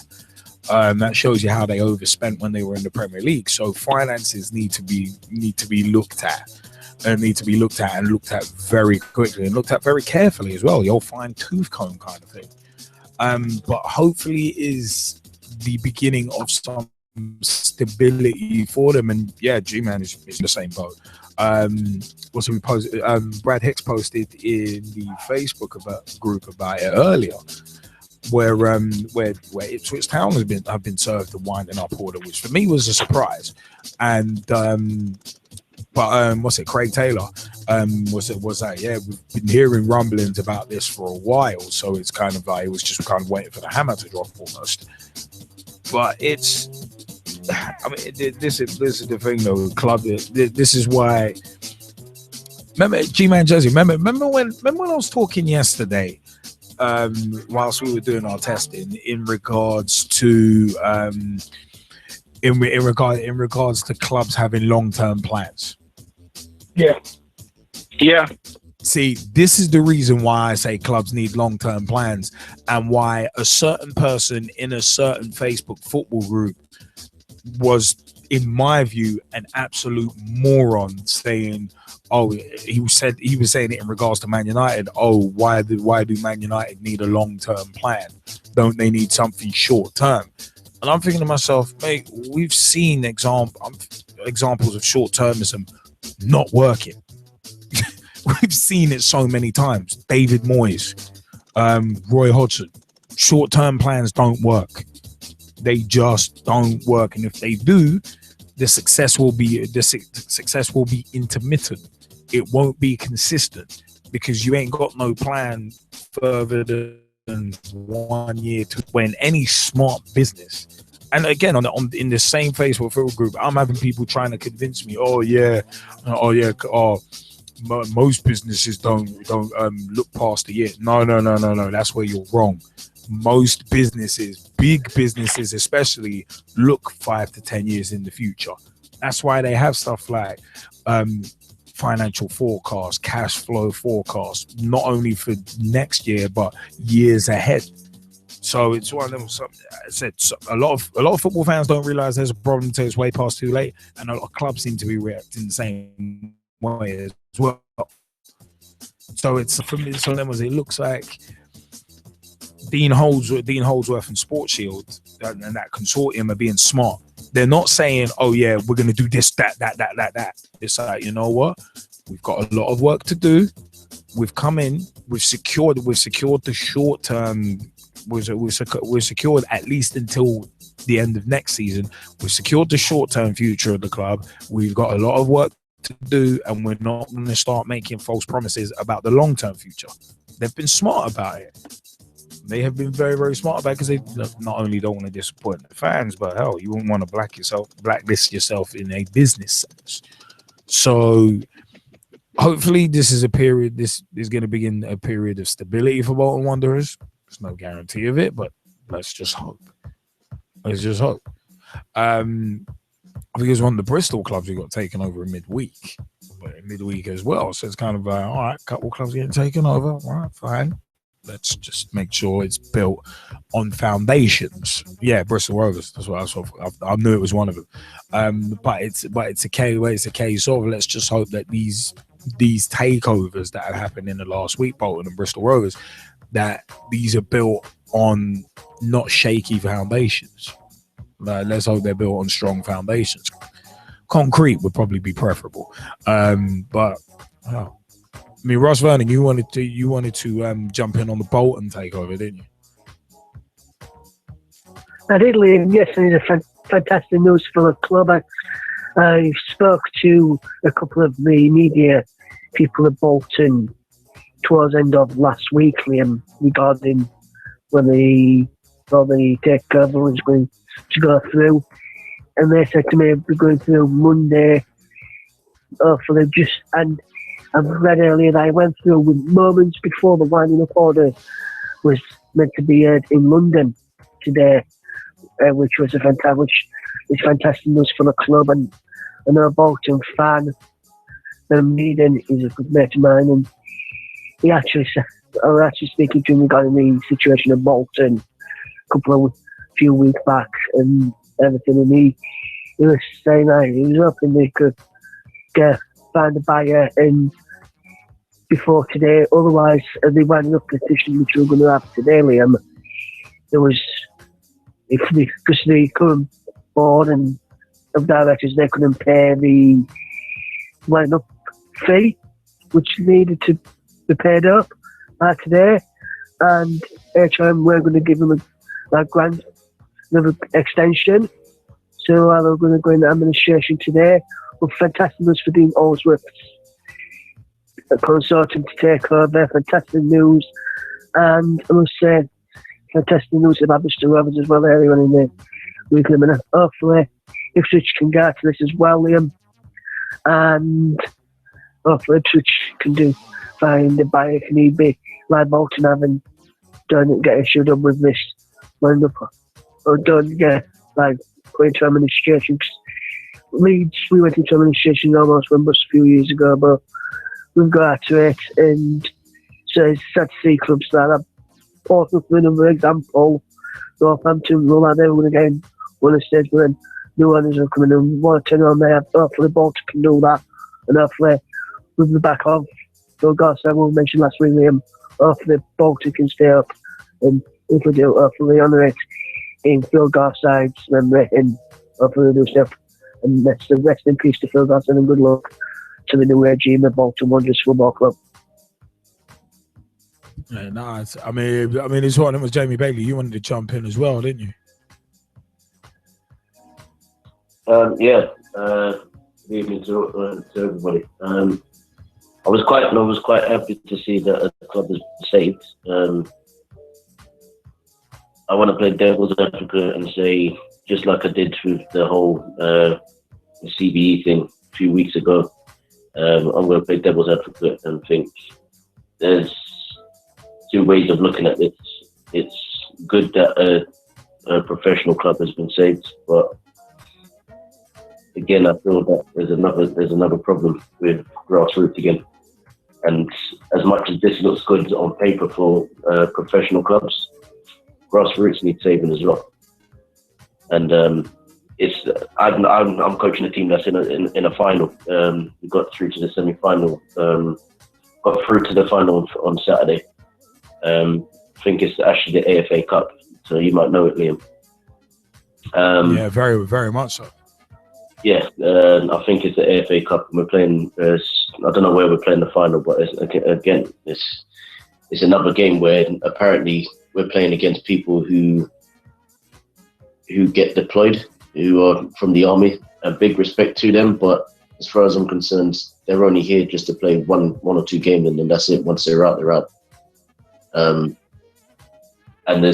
my team, for me, we need a whole bunch of help, but yet teams up there who are struggling should be finding ways of saving themselves before they even get to this point. But yet they don't. And as much as Arsenal, we go on about how Arsenal are doing well with how they're spending money, you got to look at the players that they brought in during the 90s. They had to pay out some big money for JJ Kocher, for Yuri Jokia, for Ivan Campos, for all of those big guys. Where has it got them? Same thing with Portsmouth. They overspent for no reason. And what Bournemouth have done, I like exactly what Bournemouth have done. Bournemouth have said, look, we're not going to be spending lavishly. We're going to bring in players that could either improve the team or are cost effective. Now, when I look at Watford, yeah, it's a good thing that they're bringing in all of these players, but again, where are you going to put them? Like, I don't even know the importance of Costel Pantilimon.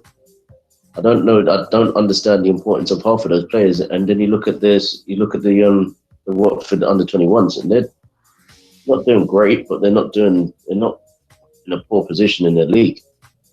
They played Birmingham. They played quite a few games where they've done well, even in losing situations as well. I'm like, well, you went and bought all of these players, but in the end, is it going to be cost effective just to play the youngsters? It's like what Man City did. I don't think it was cost effective. I think it was just important so that they didn't have any important injuries come tomorrow night or whenever they played down in Kiev.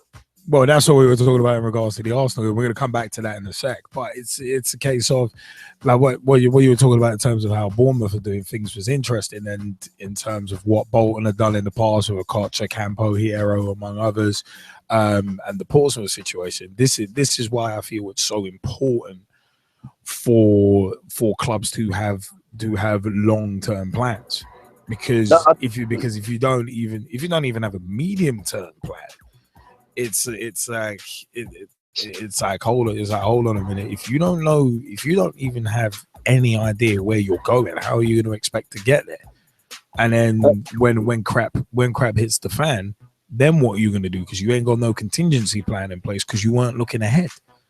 That's what concerns me. That's why I say a side like Arsenal, I've got all the respect in the world for them, all the credit in the world to them, rather than like I was saying to a certain person in a certain football group on Facebook. It's a case of the fact that you said a club needs a short-term plan. It just shows the fact that was even said. It's like, you know what, that kind of thing is everything wrong with the modern game. Is that almost everybody is looking short term, and people don't realize there's a problem until it's way past too late. And once it's way past too late, guess what? It's too late. It's too late.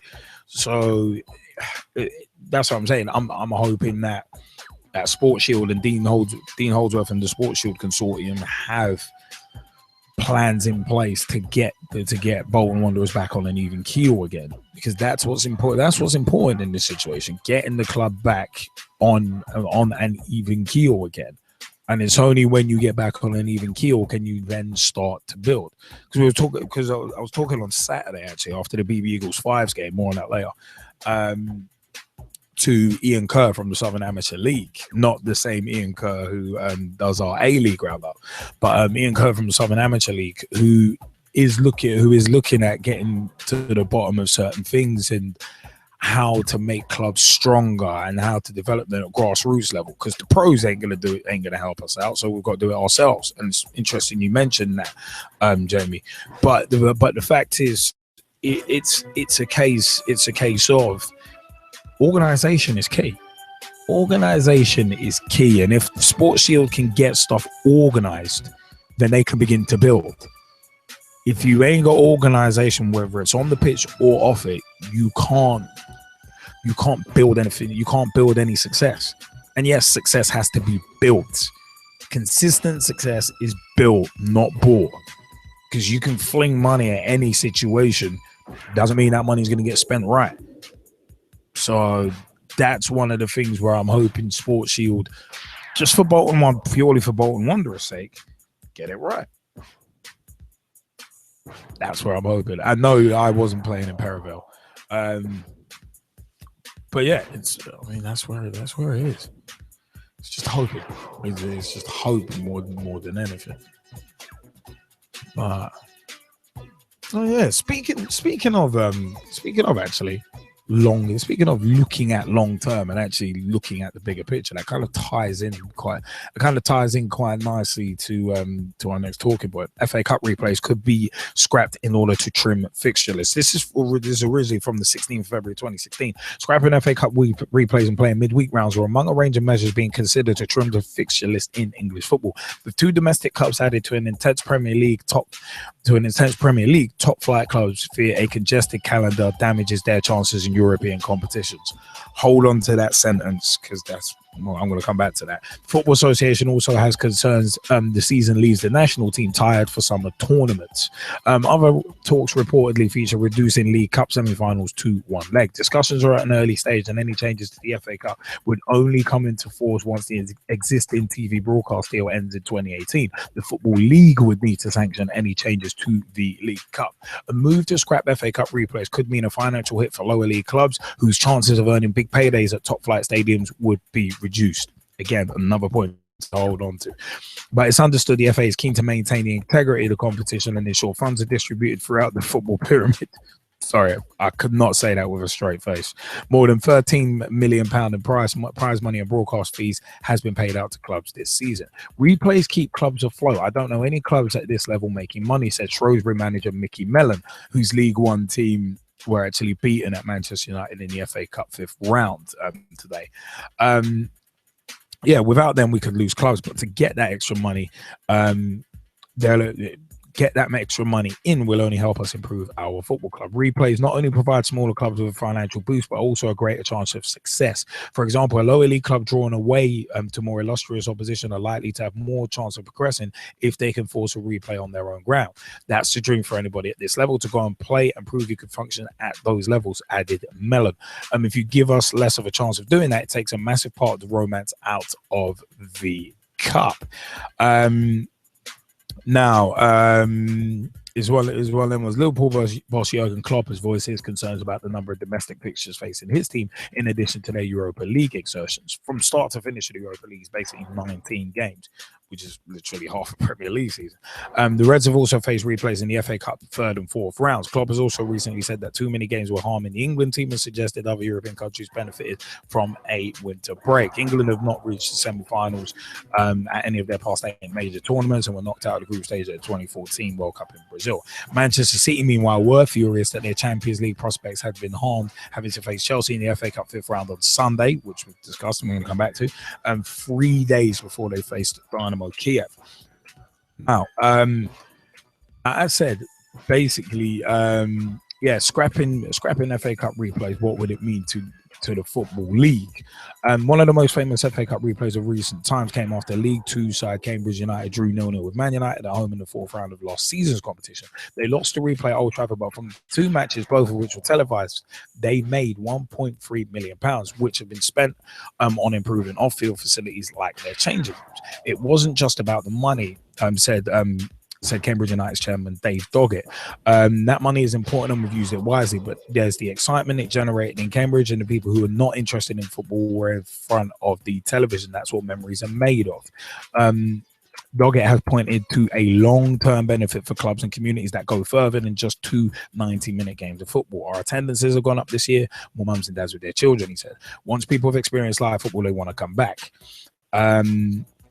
In terms of scrapping replays, he said it would just spoil it, he argued. How many matches are we talking about? Each round throws up a couple of replays, and really, can footballers not play 2 matches a week? There's only 5 rounds of it, and if they want to avoid replays, they should put their strongest team out and win it first time rather than compromise and moan about it. Coming back to that as well. Similar to Cambridge, Peterborough United took Premier League side West Brom to 4th round replay this year after an impressive 1-1 draw at the Hawthorns. So it's one of them ones. In an FA Cup year of many shot results, Posh played host to the Baggies in front of a TV audience of 5.6 million on BBC One and only lost a match on penalties. Graham Wesley has responded passionately as well and said, I hate this talk of messing with the greatest competition in the world. It's a competition which helps small clubs to build training grounds, new stands, and it gives so much value to communities around the country. There's such a deep-rooted benefit to the FA Cup that goes right the way through the national team. For the big boys to take away more from the small boys just fills me with horror. I'm not just saying that as a stubborn manager who's stuck in League One. If I was a Premier League manager, I'd be saying exactly what I'd be saying here. You've got to have respect for the whole of the national game. It's not the Premier League's game, it's the country's game. So it is a very interesting one because Plymouth Argyle manager Derek Adams has asked the Premier League to think about what they would want if they were beneath the vast riches the top division has to offer. You can't forget about teams in the lower divisions, said Derek Adams. Look at Bournemouth, look what they've come from, and they would look at it and think, what would we have liked when we were down in the lower divisions? The FA Cup is a tournament where it's a knockout, but we always enjoy the beauty of the Premier League team playing a lower division team, a non-league team, and getting a replay, and the replay can feel like a victory at times for some of these small clubs. Now, Arsene Wenger has weighed in and said there is no need to scrap FA Cup replays because every Premier League team has enough players to cope with extra matches. He said, this is the most traditional competition in England. Let's respect it and keep it as it is, he said. I am convinced all of the clubs can compete with the number of games. Arsenal obviously have won the FA Cup for the past 2 seasons, but their draw with Hull, it at the time would have left the Gunners with a fixture headache, as they're due to play Swansea on Wednesday 2nd of March, but Tuesday 8th and Wednesday 9th of March they didn't have a fixture, but their Champions League matches on that night as well.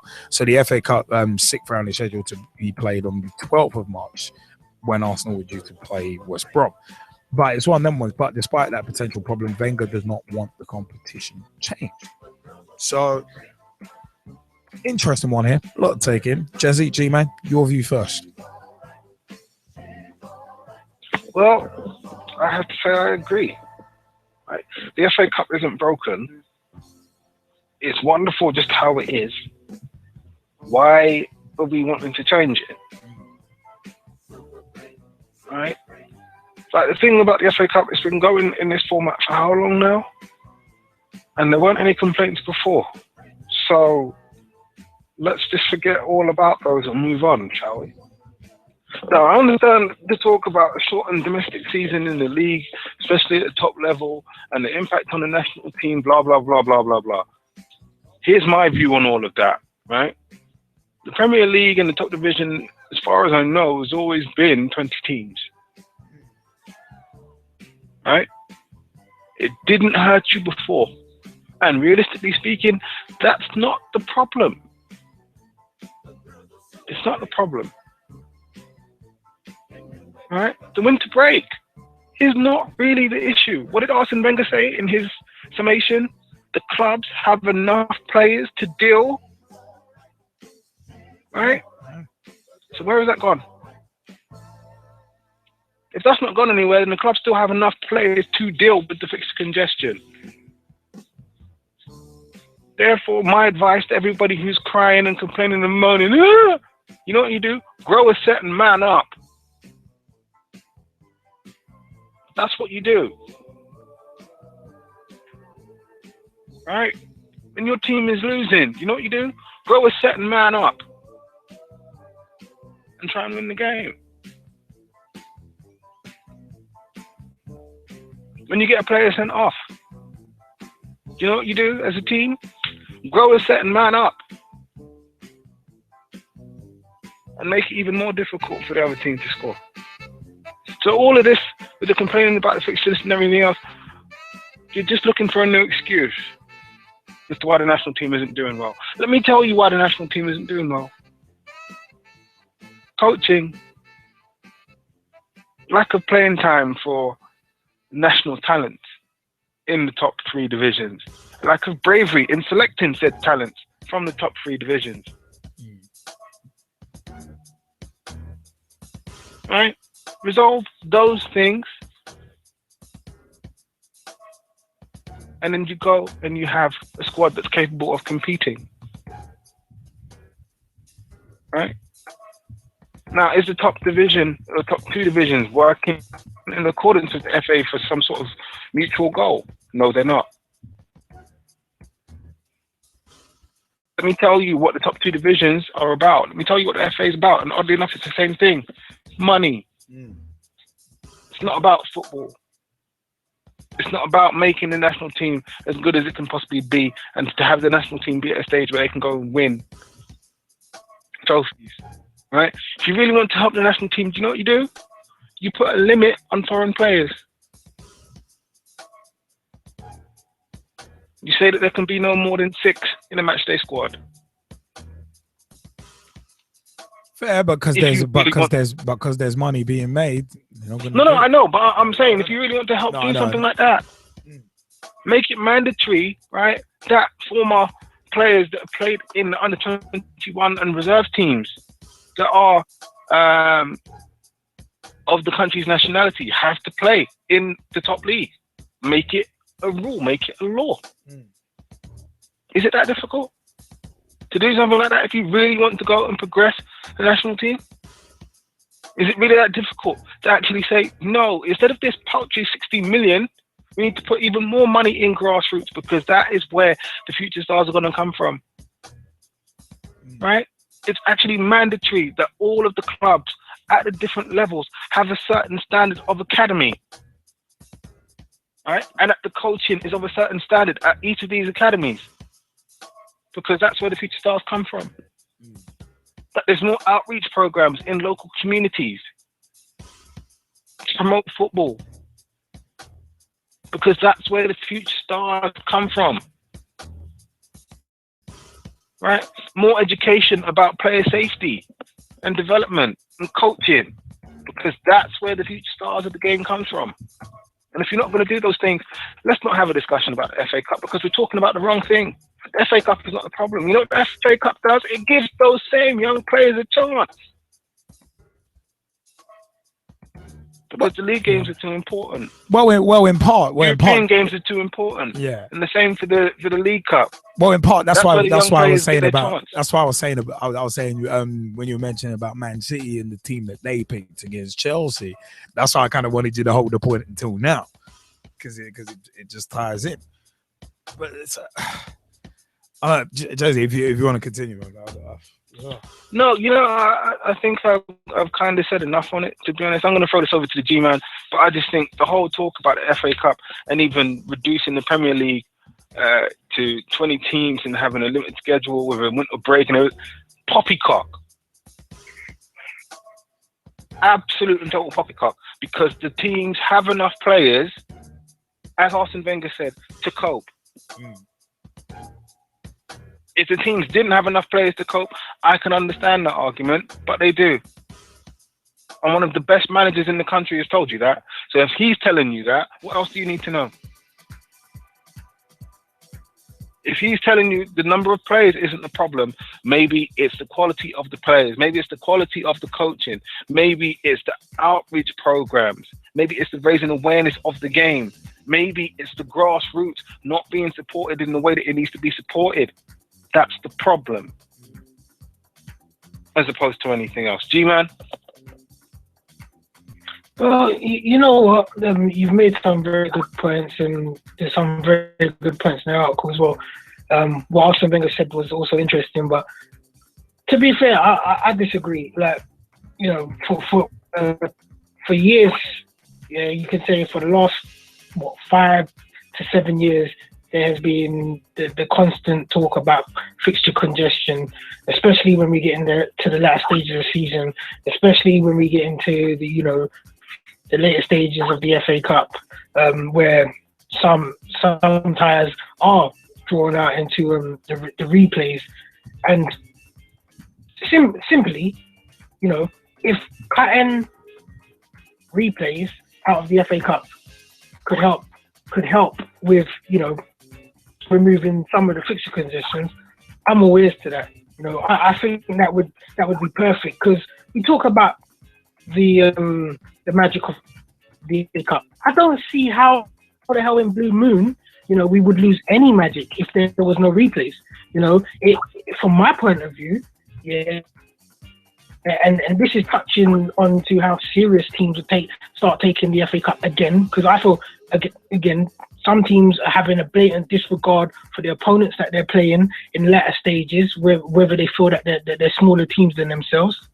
Also, some Man City, they complain that they've got fixtures in the League Cup and the Champions League come in, and those are more important. Blah blah blah blah. There's no excuse. If you're in a competition, you have to take it seriously. You get me? You want to win the competition. You can't field a weakened team against, former champions of the Premier League and expect to get a result. You're always going to get embarrassed. And, if we go down the line of teams taking that sort of action because they think there's a fixture congestion, it would get remarkably silly if a lot of teams were starting to do that. Like Liam mentioned earlier, we had Arsenal had several changes in their lineup. Hope had 10 changes in their lineup. Relatively, no wonder, thinking about it now, no wonder there was no real atmosphere at the Emirates.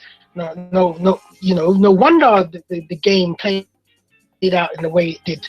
It was an entertaining match, to say the least. But from my point of view, for the romance of the FA Cup, every time you want to see each team fielding their best team, because the FA Cup is all about the fact that anyone can beat anyone. You get great ties, like we hear Doggett say here about it's not about the money.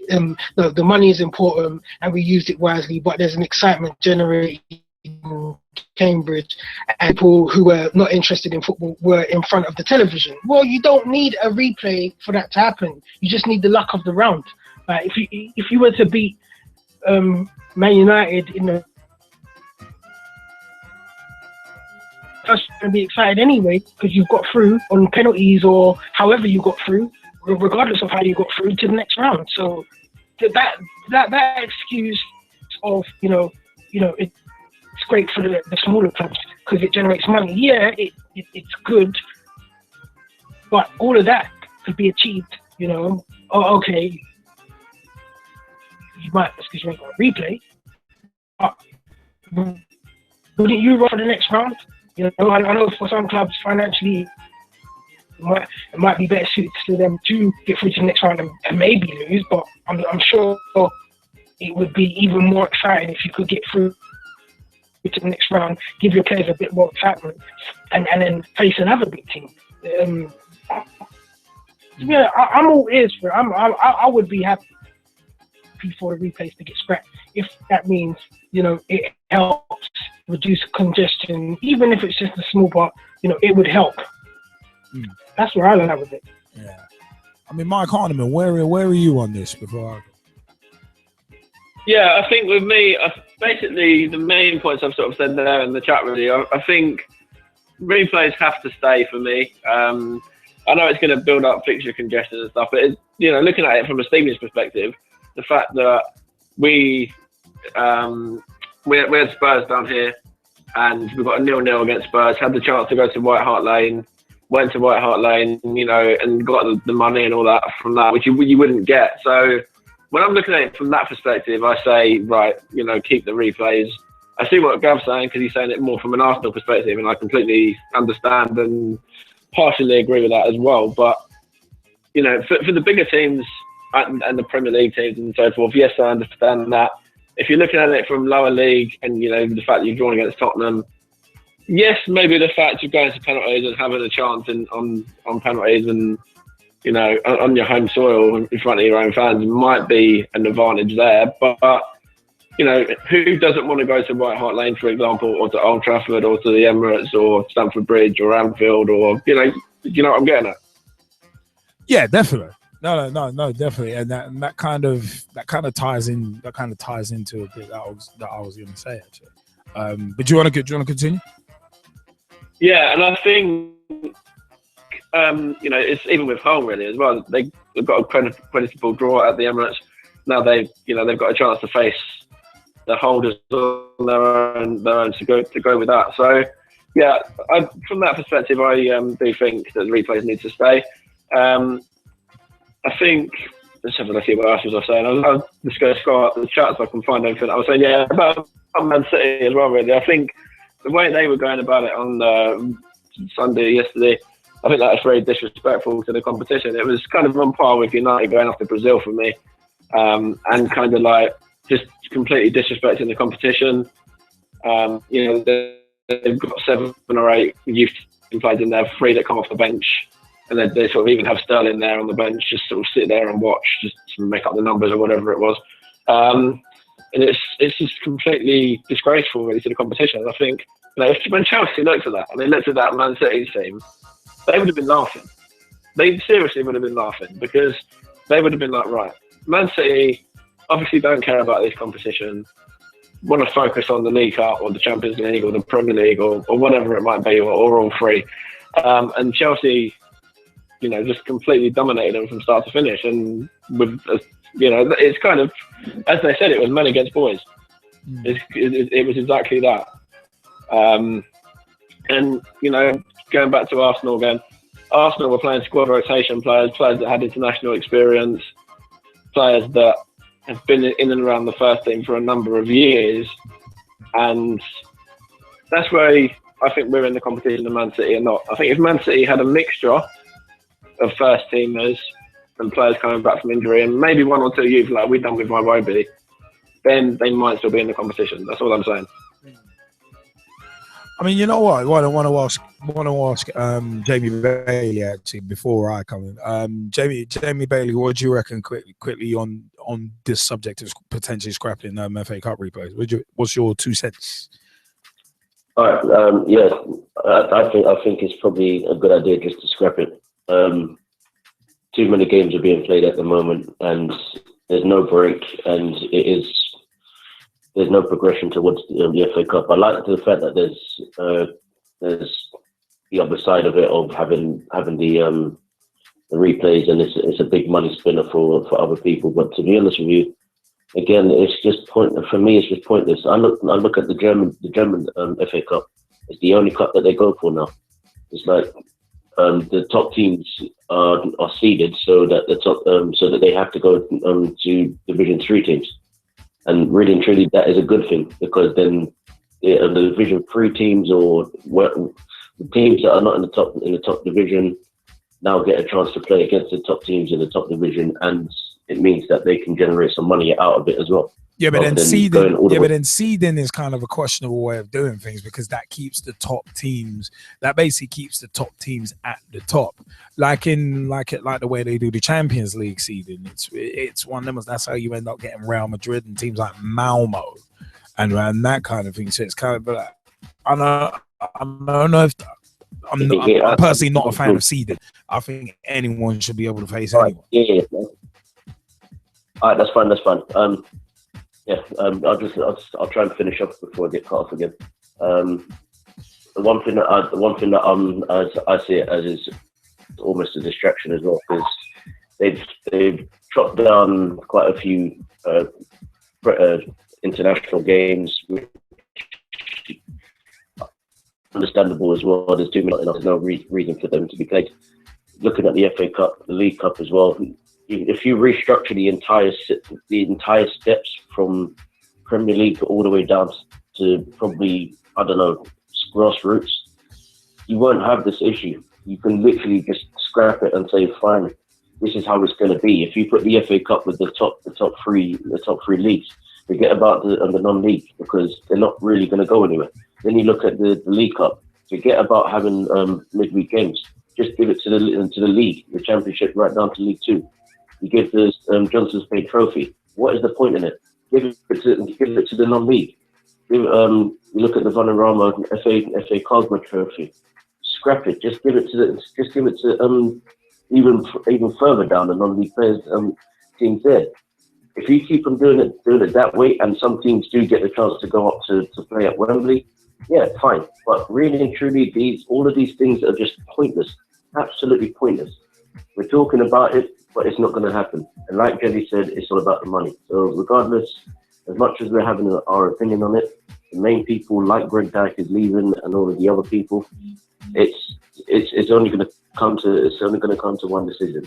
FA Cup is just going to is only going to get a new sponsor, which means that the new sponsor is just going to have their own view and their opinion heard, to the point where if they're putting in that much money, it's unless they ask for it to change, then it won't change. That's simple. If I look at it with Man City, you look at Man City, really and truly, from the time that Manuel Pellegrini said, I'm not going to be here at the end of the season, have they really done anything better? No. So I look at it as a referred point as when Walcott was brought in to the 2006 England squad. Nobody knew anything about him. He hadn't played a proper first team game, and Sven-Goran Eriksson just so happened to put him in. I've always had my theory, and G-Man will remember this from when we were in uni together. My theory was that Walcott only made that 2006 World Cup squad because David Dein had stroke with the FA. So it's one of them was we'll leave that one aside. But fact is, that's as simple as this, and it's the same thing with Man City. Manuel Pellegrini's looking at it and saying, if I win this League Cup final and I don't win the Premier League, fine, whatever. I still want a cup to end, and so I'll see you lot in about 10 years when I become like Claudio Ranieri. Yeah. Well, win the with Newcastle. But the thing is with this whole thing about scrapping FA Cup replays in order to trim the fixture list. It's funny though, because you look at the way with 2 domestic cups added to an intense Premier League, top flight clubs fear a congested calendar damages their chances in European competitions. So once again, it's a case of this looks like it's just all about the Premier League. It's all about the Premier League. It's not thinking about anyone else as per usual, because at the end of the day, I mean, Football Association having concerns about the season leaving the national team tired. That's as Jesse Fizzle said, that's a bogus argument in itself. I mean, it's what the FA Cup and the Premier League schedule are leaving England's players tired. Shut up. It's like, what about youth development? It's like, what about youth development? What about the amount of players playing in Premier League clubs week in, week out in terms of English talent? So shut up. It's a moot point. I mean, replays keeping clubs afloat. That is a very, very important point. Because at the end of the day, the lower league, some of these lower league clubs just, I mean, yeah, if you end up, and in terms of what G-Man was saying about, all right, you got to rely on luck of the draw, then basically you're closing off a lot of financial avenues for sides. Some sides have literally been saved by forcing these replays at their own ground, because their gate receipts go up. They can sell more merch. They've got more people to watch it. And that stuff is important. Look at Shrewsbury, look at Cambridge United. That stuff's important. In terms of Premier League clubs, saying, "Oh yeah, we've got too many fixtures. Well then play understrength squads in the Europa League and the Champions League and shut up and suck it, or spend more money. You've got more than enough. You're getting £5.136 billion off a damn TV deal that you're getting a huge chunk of. Shut up, buy more players. If you're that worried about fixture congestion, go and buy more players. Go and make sure you've got a 25-man squad or a 40-man squad or whatever, so you can rotate. Because teams down in League 1, League 2 ain't got that sort of option. They've got to play full-strength squads because that's what they have. They ain't got the money to be going out and buying 20 players at once. They ain't got the money to do that. So if the Premier League teams want to moan about it, I'll support a Premier League club myself. But the fact is, if a Premier League club was, fixture congestion, there's too many fixtures. When you're spending 30, 40 million quid on one particular player, I mean, you could have spent that on 2 or 3. You could have spent that on 6 or 7 young players. Why don't you promote from your academy? It's like Man City, them playing a weekend side against Chelsea, playing their kids.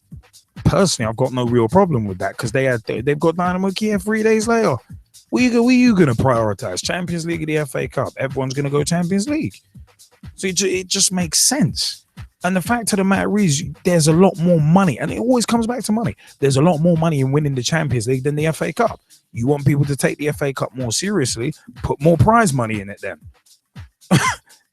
I mean, that's one solution you could do. Getting rid of replays is just a short-term option. Because then what happens when the Premier League clubs moan again? Oh, the FA Cup and the League, it's too much. It's still too much. What happens then? Then what are you going to do? Scrap the FA Cup totally? It's one of them ones. It's just annoying. But the fact that, it's one of them ones. I mean, you look at it. The top flight only contains 20 clubs. And of course, it is one of them ones. It's the Premier League. The Premier League ain't saying, they're only saying, fixture congestion so that we can win other competitions. It's like, if anything, that kind of attitude is disrespecting the cup, not picking your youngsters to play against Chelsea in it. The fact of the matter is, Cambridge United's chairman Dave Doggett talking about long-term benefit for clubs and communities that go further than just 2 90-minute games of football. Their attendance is going up and that kind of thing. So important at that level, because you look at that £5.136 billion TV deal. Premier League ain't sharing that out much with grassroots football. They ain't sharing that out with the Football League. So replays become even more important. Because teams in the Football League can make a bit more money off it. A club like Cambridge United making £1.3 million off one game. Understand how significant that is. Not just to them, but to other teams who might want to do it. And a lot of their players as well. This one point I'm surprised hasn't been mentioned already. A lot of their players may never get to play at places like Old Trafford, White Hart Lane, Anfield. Iconic venues. They might not ever get there. And also one other thing as well. Look at the success story of Jamie Vardy this season. Coming from lower league football, imagine it's one of them was there could be another 5-10 Jamie Vardys in the lower leagues, but without FA Cup replays, they might not be put in that shop window. Instead, so it'd be one of them ones. One of those lower league clubs, like say Cambridge United, might bring Man United to their place, but only 2 million people might watch. And in the replay, if you've got 5.5, 6 million people watching, then potentially a player who may not have been spotted by another big club before might get spotted in that game. And you might have the next Jamie Vardy. There's that angle to it as well.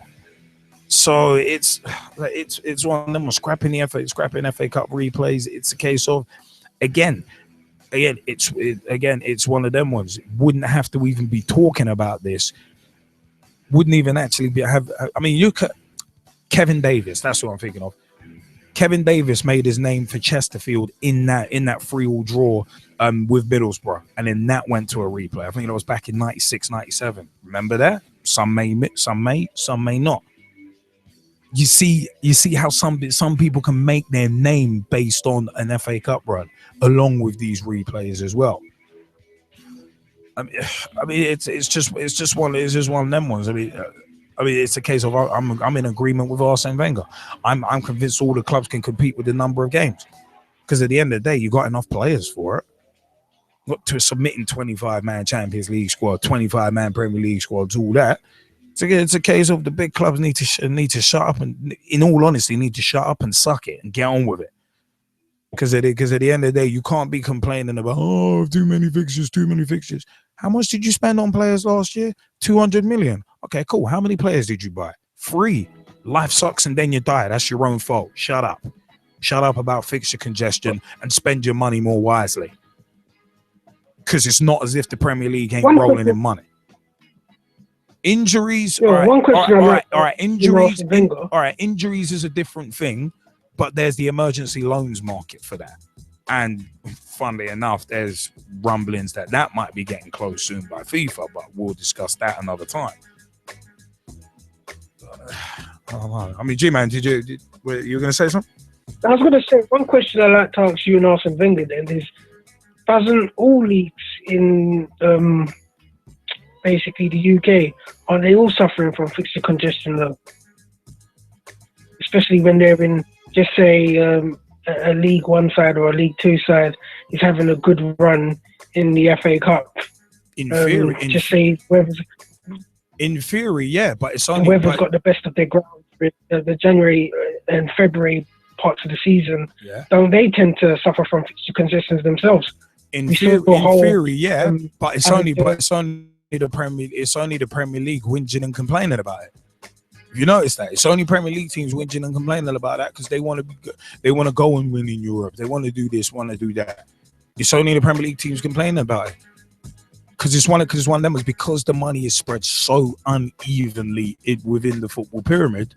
It's one of them ones. The lower league teams can't afford to complain about it. So again, this comes back to the bigger picture and looking long term, which is one of them ones which obviously Premier League teams are famous for not looking at. Like it's one of them ones just to put a finer point on this because we need to move on. But the fact of the matter is, as I've said before, football at the top level, and I'll say it again on Saturday, it's a case of football at the top level, Premier League, La Liga, whatever, is built on greed. It is legitimately built on greed, and if you close stuff like say FA Cup replays, you're basically constricting other revenue streams for smaller sides, and it's not every. And bear in mind, if you're gonna, all right, I've got an idea. If you're gonna scrap FA Cup replays, and this is gonna be the last point before we move on, but if you're gonna scrap FA Cup replays, then this would be my suggestion. If you're gonna scrap FA Cup replays, then every time a Premier League team plays a team from League One down, they get to keep all the gate receipts from that match. Like what we did after we won the Champions League in 04-05, and we went and played Cardiff. We went and played Cardiff in a pre-season friendly. We gave them all the gate receipts. It was like, you know what? You guys need it. You keep the gate receipts. Because if this is just about fixture congestion, Premier League clubs will have no problem doing that. Because it's about money, of course they're going to have a problem with doing that.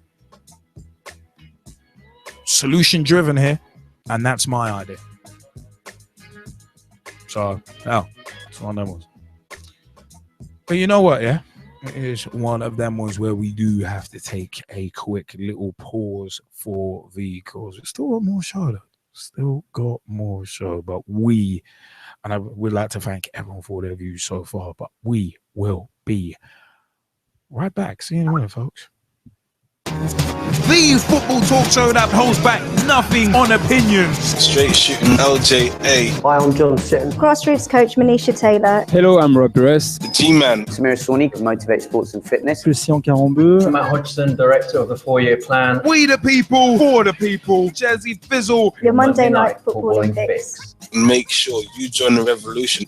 The pitch is where we eat. The pitch is where we sleep. And the pitch is where we talk. Each and every Monday night of your lives. At youtube.com/pitch talk. For podcast links and information, check out our official website, www.pitch-talk.com. Your Monday night footballing fix, Pitch Talk, is brought to you by and in association with Talking Pie, a local podcast made by the fans for the fans of Notts County FC, hosted by Adam and Thomas Hewitt. Simply Exclusive Entertainment. If you need a party or rave film, go to sxemedia.com for more information. Apparently Rich, simple yet effective web solutions to help get your company off the ground. Visit apparentlyrich.com for more information. And LJA Productions, the new blood in digital video. If you need the video filmed and or edited, check out LJA UK.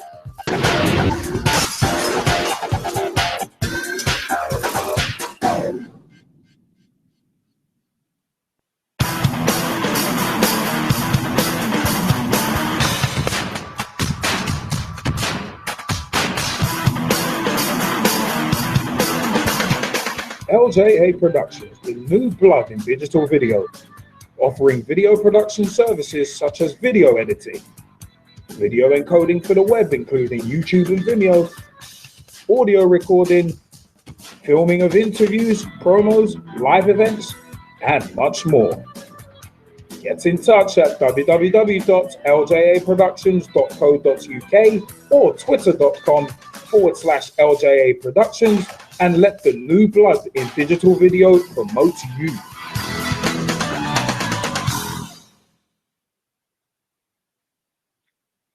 Pitch Talk is brought to you by and in association with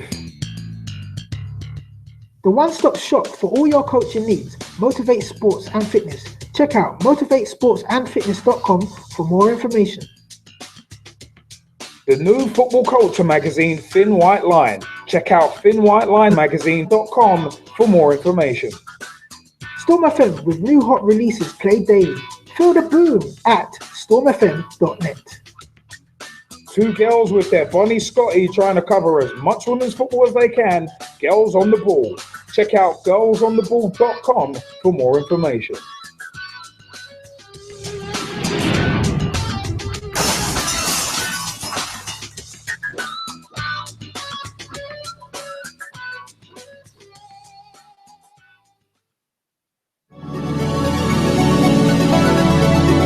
Hello, I'm Rob Perez. Grassroots coach Manisha Taylor. Christian Carambeu. Matt Hodgson, Director of the 4-year plan. Dave McLaughlin. I'm Rob Lusher. Andy Copeland from the Glennet Southern Amateur League. Philip Wick, I'm CEO of 14. Former chairman of Ibis FC. Chairman of Alexandra Park FC. And you're listening to Pitch Talk. The only place to get your Monday night footballing fix. Because the pitch is where we eat. The pitch is where we sleep. And the pitch is where we talk. Make sure you join the revolution, the football revolution. International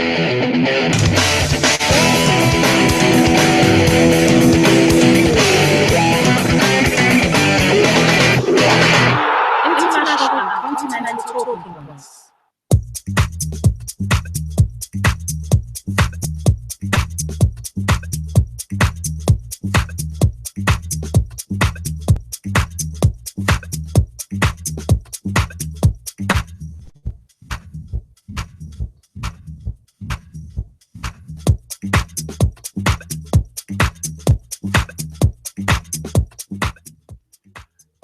big time shout out. So big time shout out to DJ Crooked actually, where we actually put out a question: is football fixture congestion a top flight football problem or a problem for all leagues in the UK?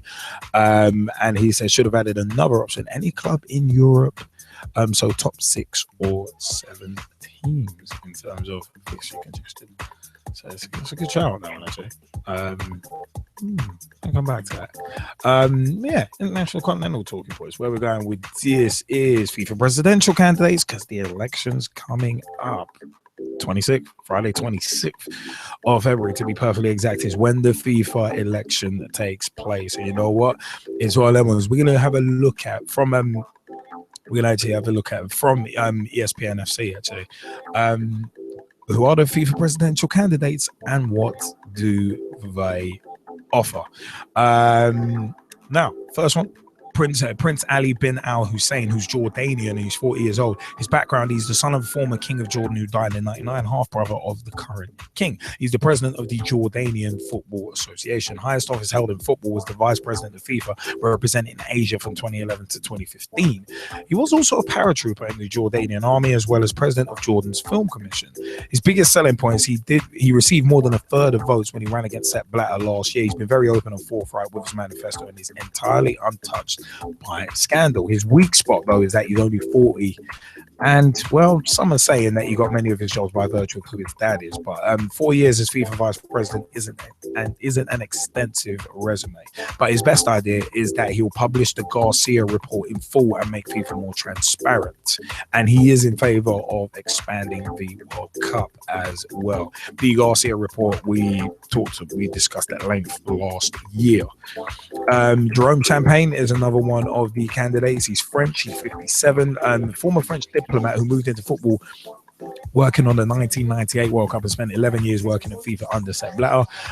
He was the FIFA Director of International Relations. That was his highest office held in football. His candidacy has been endorsed by both Pelé and Robbie Keane. His biggest selling point is that his diplomatic background has been instrumental in helping him take on difficult diplomatic situations, such as the relationship between the Israeli and Palestinian football associations and Kosovo FA's quest for FIFA recognition. He's also very close to African football associations. His weak spot, though, is those 11 years working for Blatter don't act in the eyes of some, but they are kind of key. Still key to others. He's failed to get much traction with the media. His best idea is that he wants to introduce global collective bargaining for all professional footballers, as well as giving seats on the FIFA Executive Committee to FIF Pro and representatives of leagues and clubs. And he's actually against expanding the World Cup. He thinks it's difficult to organise one with 32 teams. Gianni Infantino, who's been installed by some bookmakers as the favourites. He's Swiss-Italian, he's 45. He's a lawyer and sports administrator who joined UEFA in 2000, rose through the ranks. UEFA General Secretary is his highest office held in football. It's one of them, but he was born in the Swiss Alpine town of Brig, which is 6 miles away from the birthplace of Sepp Blatter, ironically. Biggest selling point, he basically ran UEFA day to day during its commercial boom and did so while keeping stakeholders mostly happy and the organisation free of corruption. He drove the FIFA reforms that were approved by the executive committee recently, suggesting he knows his way around diplomatically. The weak spot, though, is that he's only in the race really because of Michel Platini's ban, and Michel Platini has actually dropped out of the race officially. And before it became permanent, he said he'd drop out if it was overturned. So kind of a half-hearted runner in a way. That raises questions about how motivated he really is. His best idea, though, is package of FIFA reforms may not be perfect, but they're a lot better in terms of accountability, diversity, and transparency than what we have now, which is not difficult. A lot of his granular proposals about governance, particularly when it comes to commercial leaders and World Cup bidding, might sound boring, but are critical for the integrity of the organisation. And he's in favour of expanding the World Cup. Sheikh Salman bin Ibrahim Al Khalifa, who is Bahraini, is another one of the favourites. He's 50 years old, a member of Bahrain's royal family. He's held a number of posts with the Bahrain Football Association, becoming its president in 2002 when he was 36. The highest office he's held in football is president of the Asian Football Confederation. He reportedly enjoys hunting wild boar. His biggest selling point, from women's football to commercial development, Asia has been making strides under his leadership. A deal maker, he knows how to build consensus. Now, his weak spot It's quite a major one, actually. He's accused of being directly involved in the repression of dissidents during anti-government protests in Bahrain. He's also accused of quashing an audit of the AFC in 2012 because it suggested the organization had been used to launder money. His mentor, Sheikh Ahmed of Kuwait, is under pressure, and his power is on the wane too. So it is one of them ones looking at that. But his best idea is that he wants to split FIFA between business FIFA, responsible for the commercial side, and football FIFA, responsible for organizing tournaments. He's open to a 60-minute rule with the clock stopping each time players whistle dead to help combat play acting and time wasting. Where he stands on expanding the World Cup, he is actually non-committal, but he has asked for the issue to be analysed by stakeholders with a view towards 2026. Now, Tokyo Sexwale, which we've got a point regarding him directly today, actually, which I said earlier is a little disturbing, is the final candidate. He's South African. He's 62 years old. His background is an anti-apartheid campaigner. He was imprisoned at Robben Island with Nelson Mandela for 13 years. He later became a government minister and a very successful businessman with interests in diamond and platinum mines. His highest office held in football, member of various FIFA committees, including the FIFA Committee on Racism and Discrimination. The fun fact about him, actually, he actually hosted the South African version of The Apprentice, oddly enough. His biggest selling point is that he's hugely connected and has a proven track record in business and politics. He's easily the most charismatic candidate and is likely to enjoy plenty of support from developing nations. His weak spot, though, is his long association with Blatter, and that won't help him in some quarters either. But his manifesto seemed to be a rush job and was littered with spelling mistakes and factual errors. Sorry, that's just funny to me. His best idea, he wants to sell shirt sponsorship on national team jerseys to raise revenue and set up an international advisory forum to act as a kind of FIFA ombudsman. He's in favor of expanding the World Cup as well. Now, one thing that was said today, we're going to come back to that actually, but Prince Ali claims FIFA failed to protect imprisoned players amid torture allegations. Prince Ali has accused Sheikh Salman of not protecting Bahrain players. Some players were imprisoned and allegedly tortured in the country, and Sheikh Salman is a member of the Bahraini royal family but denies the claims. Those players were detained, as mentioned earlier, in 2011 during pro-democracy demonstration. So that was from the 11th of February 2016. But from the 17th of February 2016, the Football Association has agreed to back Gianni Infantino's candidacy for the FIFA presidency at a board meeting on Wednesday. So the FA had supported ex-UEFA president Michel Platini, who in December was banned from football for 8 years. Speaking on the FA website, Chairman Greg Dyke said, "We have decided that we would back Gianni Infantino. I spoke to every other candidate, either in person or on the phone. We were impressed by Gianni. We were also impressed by Prince Ali, but in the end decided to go with the UEFA candidate." Now, this was the disturbing thing that came out today. 22nd of February 2016, FIFA presidential candidate Tokyo Sexwale says he is open to negotiations and alliances with his rivals before Friday's vote.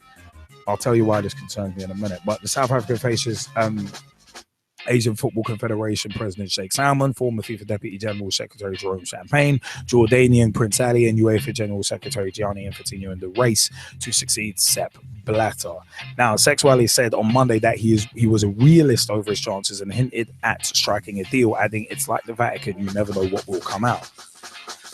Don't know if I'd really use that as an example, considering the molestation claims, but leaving that aside, it's one of them. Was Infantino hoped to get most of Africa's 54 national votes, despite the Confederation of African Football (CAF) endorsing Sheikh Salman, his fellow frontrunner. Now, obviously, what we've mentioned in the last few weeks in terms of shows was the cooperation agreement that Sheikh Salman actually signed with the Confederation of African Football, which is why when the CAF said they were going to support Salman, it was not a surprise to us. But I'd like to ask a question. Out of those candidates, G-Man, Chelsea Fizzle, Wolfrato, Skype Stu, who do you think is best suited to win the FIFA presidential race, and who do you think will actually win it? Those two questions. Well, in terms of who I think is best suited, absolutely none of them. But out of that pack. No, I know. And what I'm saying to you, who I think is best suited is absolutely none of them. All right? But who I think may win it, possibly Sex Wale. Possibly. I mean, like, there's a lot to do with his association with Nelson Mandela. That's a very powerful thing. But outside of that, I just don't know. I look at all of them and I look at all of their weak spots and they're glaring. I said this weeks ago, right, that every single one of the candidates that they've got, they're not fit for purpose. Get rid of all of them, bring a new list of candidates in. And I stand by that.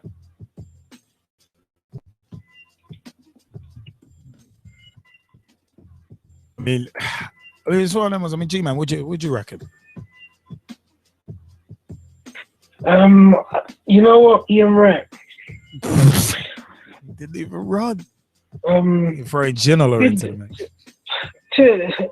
To be honest, Jesse Fizzle summed it up perfectly. I think with these candidates, I'm not really. They haven't got the Obama factor, none of them. If we're talking about presidential race, someone that you feel that you can, trust, someone that you feel informed by, someone you feel passionate about, all of them have their legacies of being attached to former, FIFA delegation. They've got their connections to Sepp Blatter in one way or another. To be honest, I don't know enough about them as well. That's another thing. That's one of the major issues here. I don't know enough about them to even, comment on who I think is a worthy winner, who is going to win. It's, you might as well just put all their names in a hat and then pick one out of the hat for me. But Tokyo Sex Wale, his name is just crazy. It's quite the name. I saw that on the I saw that on Sky Sports, and I had to look twice just to see if it was a spelling mistake. Yeah, in all honesty, so did I when I first saw it. I was like, wait, what's his name? So that's like a Russell Peters joke waiting to happen. But for me, it is kind of hard. It's interesting that you brought up. That's quite an interesting one. Because if there is the Obama factor, then Sex Wale sounds like he's got it. But I would like to say that. For me, I would probably say that Prince Ali bin Al Hussein is probably the man that I think will win the FIFA elections on Friday. I would like to say that purely on the basis that he went up against Blatter last year for the elections before Blatter then backtracked and jumped before he was pushed. In terms of his resignation, so would look at it. Out of this group, Prince Ali bin Al Hussein would be my pick to would be my pick to win it. He would be the one that I would hope would win it. But as a favorite, I cannot look beyond Sheikh Salman bin Ibrahim Al Khalifa. Can't look beyond him because of that cooperation agreement we mentioned on the show a few weeks back. That cooperation agreement could be huge because the Confederation of African Football, that's a lot of votes. I think out of the 209 votes, that is 54 of them. So basically, he's already, if that cooperation agreement and everyone sticks to it, he's basically got a quarter of the vote already before any votes have been cast. He's got a quarter of the votes guaranteed because of a cooperation agreement he signed, which for me devalues the election anyway. Because all it's showing is right, there's collusion. Confederation of African Football is colluding with Al Khalifa. But isn't this exactly how Sepp Blatter kept power because of his these cooperation groups? Yeah, exactly. But then this is what concerns me about the news that came out about Tokyo Sexwale earlier this evening, is that him saying, oh, he's open to negotiations and alliances. It sounds like he's trying to do the same thing, but he's a day late and a dollar short. He may as well come out and say, you know what, I'm open to negotiations and alliances just so that this guy doesn't win. Because it seems like that's all he's really doing. He's trying to play chess and basically block someone in. To me, that's what it sounds like. And again, when I read this earlier this evening, I was like, for F's sake, already. The elections ain't till Friday, but the BS has begun. And one of the 5 runners coming out and saying, yeah, I'm open to negotiations and alliances, it just chips away at the legitimacy of these elections. I mean, we know that backhanders and that kind of, we know collusion happens from the awarding of the 2018 and 2022 World Cups. But if you want to repair the reputation of FIFA, if you're actually going to have an election, which this is the first time that we're actually having a proper election with more than 2 people running in it, and one ain't been done for corruption yet. This is the first time in over a decade that this has happened, where we actually do have 5, in inverted commas, legitimate runners for the FIFA presidential race. And now this kind of stuff is coming out. Human rights violations with being linked to one of the candidates. Tokyo Sexwale coming out and saying, yeah, I'm open to negotiation and alliances. He may as well just come out and say, yeah, this election is going to be won by collusion and backhanders and deals and shady deals. He might as well just come out and say that. Al Khalifa's already done that with a cooperation agreement he signed. So it's I mean, I said, out of this bunch, I would hope for Prince Ali. Bin Ali Hussein, I really would. But I can only see Sheikh Salman bin Khalifa winning because of that cooperation agreement and the fact that he's basically got a quarter of the vote already. Tokyo Sexwale coming out and saying, I'm a realist about my chances, essentially boils down to, I know I'm not going to win. He's like, I know I'm not going to win, but I'm open to playing spoiler. Similar to Chelsea in the 2013-2014 season, when it was Liverpool and Man City going for the title and we dropped the ball. Chelsea's role that season was purely spoiler, and Mourinho seemed to win. It seems like Tokyo Sexwale is doing the same thing, where he's like, you know what? I know I ain't going to win, but I'm happy to make an agreement with one of you lot and play spoiler. That's what he reads to me.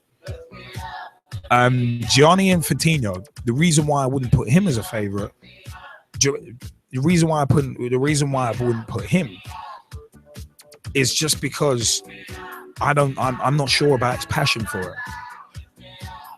Because originally, as mentioned earlier, he actually came out and said, well, if Platini's appeal goes well and he gets reinstated, then I'll step back. Bro, it's either you're running or you're not. You can't do this half running, half not. No. FIFA needs changing. It needs destroying and changing, but FIFA's not going to get destroyed. Let's be realistic about it. So it's one of them ones. I don't want no guy really doing some half-hearted job. Mate, a half-hearted job, you may as well not do it at all. If you're going to do something half-assed, don't do it at all, because you're only going to have to do it again, and then you're going to have to do more on top because of the half-hearted job that was done before. So Gianni Infantino, I don't see any point. And the FA backing him is just hilarious to me. It's like, really? You're going to back him? Okay, fine, whatever. So you were going to back Platini before, so I guess it makes sense. So these good old boy networks running again. Speaking of good old boy networks, Jerome don't consider him a serious rivalry with Platini. Sorry, his history with Blau. This dude's been working at FIFA with Blatter. I would look at him as corrupt as Blatter almost. So yeah, can't trust it. Can't trust this. Can't trust it. Anyway, but so for me, Prince Al Hussein and Al Khalifa. But then Al Khalifa has those massive allegations against him in terms of like human rights violations and that. So can't trust him either. So for me, it's Al Hussein, who I would hope would win it. And he's actually not been embroiled in any scandals. And he actually had the balls to run against Blatter last year as well. That would be my preferred candidate. But it's one of them ones in terms of who I think will win it. I think Al Khalifa. That's where I'm going. Oh yeah. Let's throw out to the Skypers quickly actually, because already had the Skypers jumping in on this. Russ Vernon, you wanted to jump in on this. Yes, Liam, because while you and G-Man and the Jersey Fizzy was having a past saying on this, I was working through the candidates once again, Liam. For me, I think Al Khalifa will probably just win in Liam, but for me, I think it'll be between him, Infantino, and Al Hussein, with Al Khalifa just coming out on top of me, Liam. Out of those three, then, who do you want to win it? I think those three that I want to win it, Liam. I think probably, I've been reading a bit about him as well. Probably, I was saying, the same, because I think he'd be good. And yes, he just started last May's presidential election. I think he'll probably win it this time around. But I hope he does as well. I hope he does, and I think he probably will do. Overall. I mean, Brad Hicks has gone for. He says he'd go for it. He'd go for Infantino. So it's one of them ones where it is an interesting one. And as the G-Man rightly said, it really sticks out in terms of that whole Obama factor thing. But I said that's where I saw on that one. But you know what? Yeah, it is one of them ones. Remember, those elections are coming up on Friday, 26th of February, the same day that our Capital One Cup final competition closes as well. So it is one of them ones. It's a big day coming up. Big day coming up. Speaking of big days coming up, it's time for us to go into the final segment of the show, which is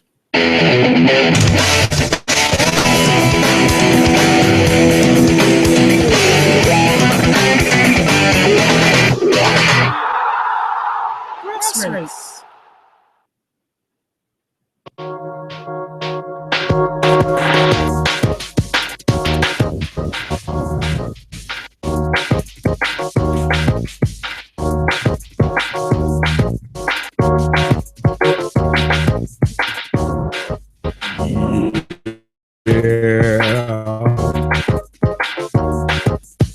where it is the usual grassroots segment, of course, of PT Live, and we always give a big time shout out to begin with to the Southern Amateur League at 14SAL on Twitter and www.southernamateurleague.co.uk. Also, a big shout out to the AFA Youth Council as well, facebook.com/AFA Youth Council and at AFA Youth Council on Twitter. The Amateur Football Alliance, AFA,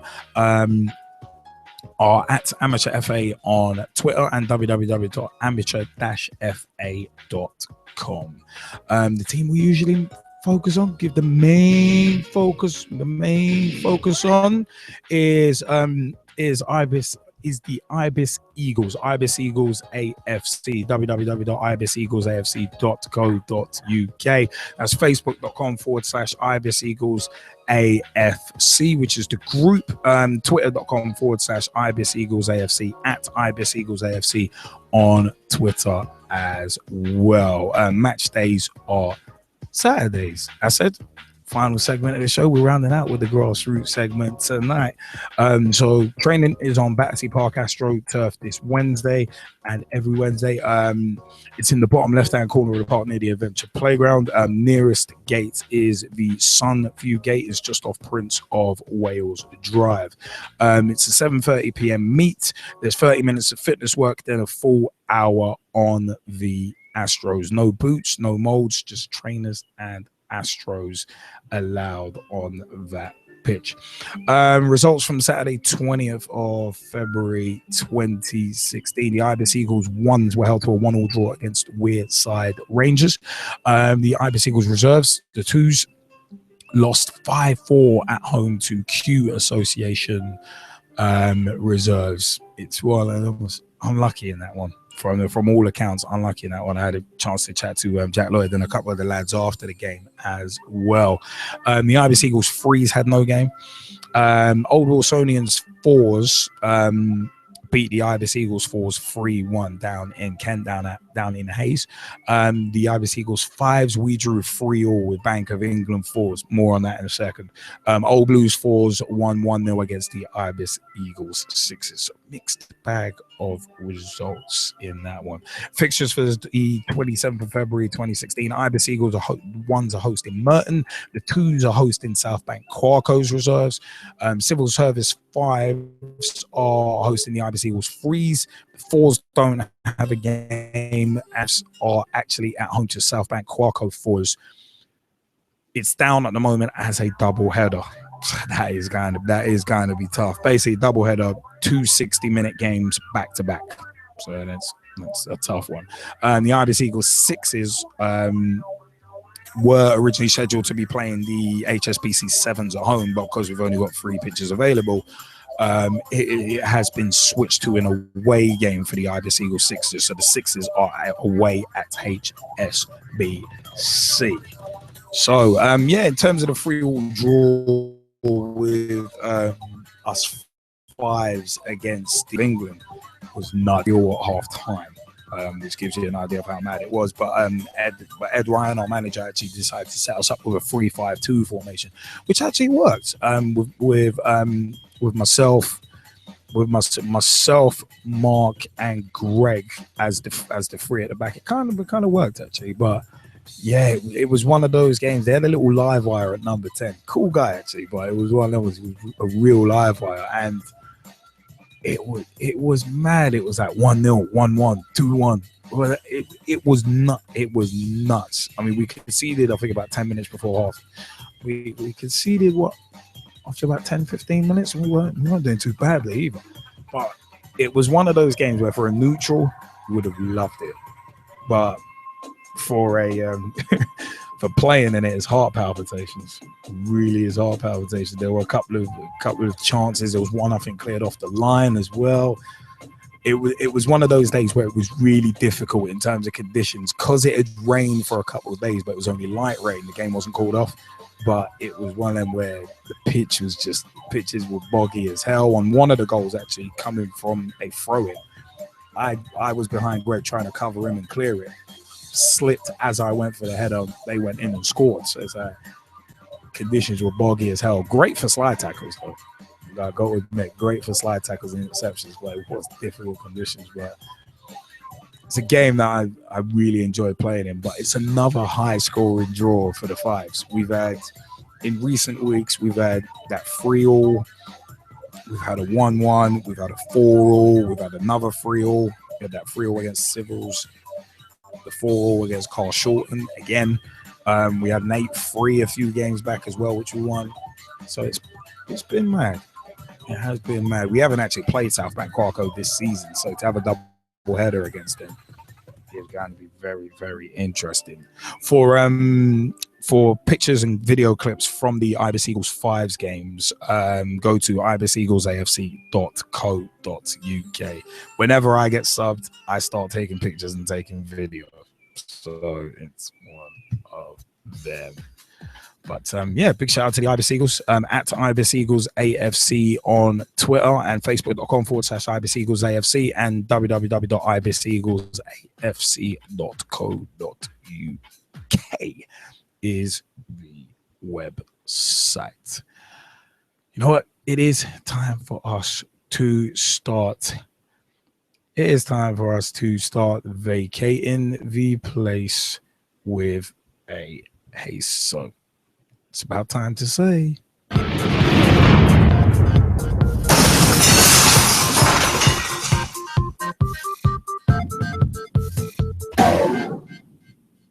Hi, I'm John Sitton and I'm here with Gavin, Liam and Gerald on Pitch Talk. The football talk show that pulls no punches and holds back nothing on opinions. Hello, I'm Russ Vernon. My name is Christian Carambeu. I'm grassroots coach Manisha Taylor. Hi, I'm Matt Hodgson, director of the 4-year plan, and you're listening to Pitch Talk, the only place to get your Monday night footballing fix. Make sure you join the revolution.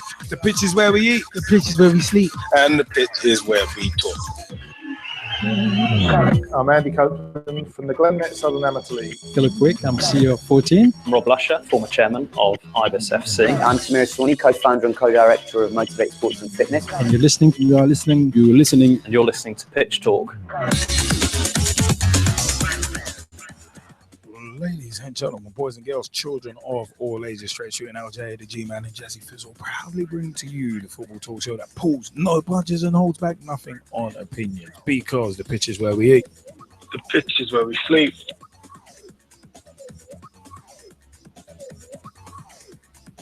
And the pitch is where we talk. There we go. After that dramatic pause, all three co-hosts chimed in. It is one of them. Is one of them was www.pitch-talk.com is the official website. Find out about everything PT there.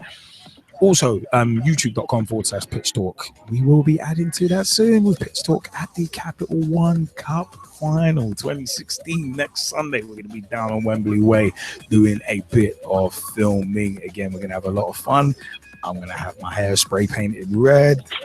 We've got the competition that closes on Friday as well. So get your entries in. Remember, the question is, who did Liverpool Football Club beat in the Capital One Cup 2016 semi-finals to reach the final?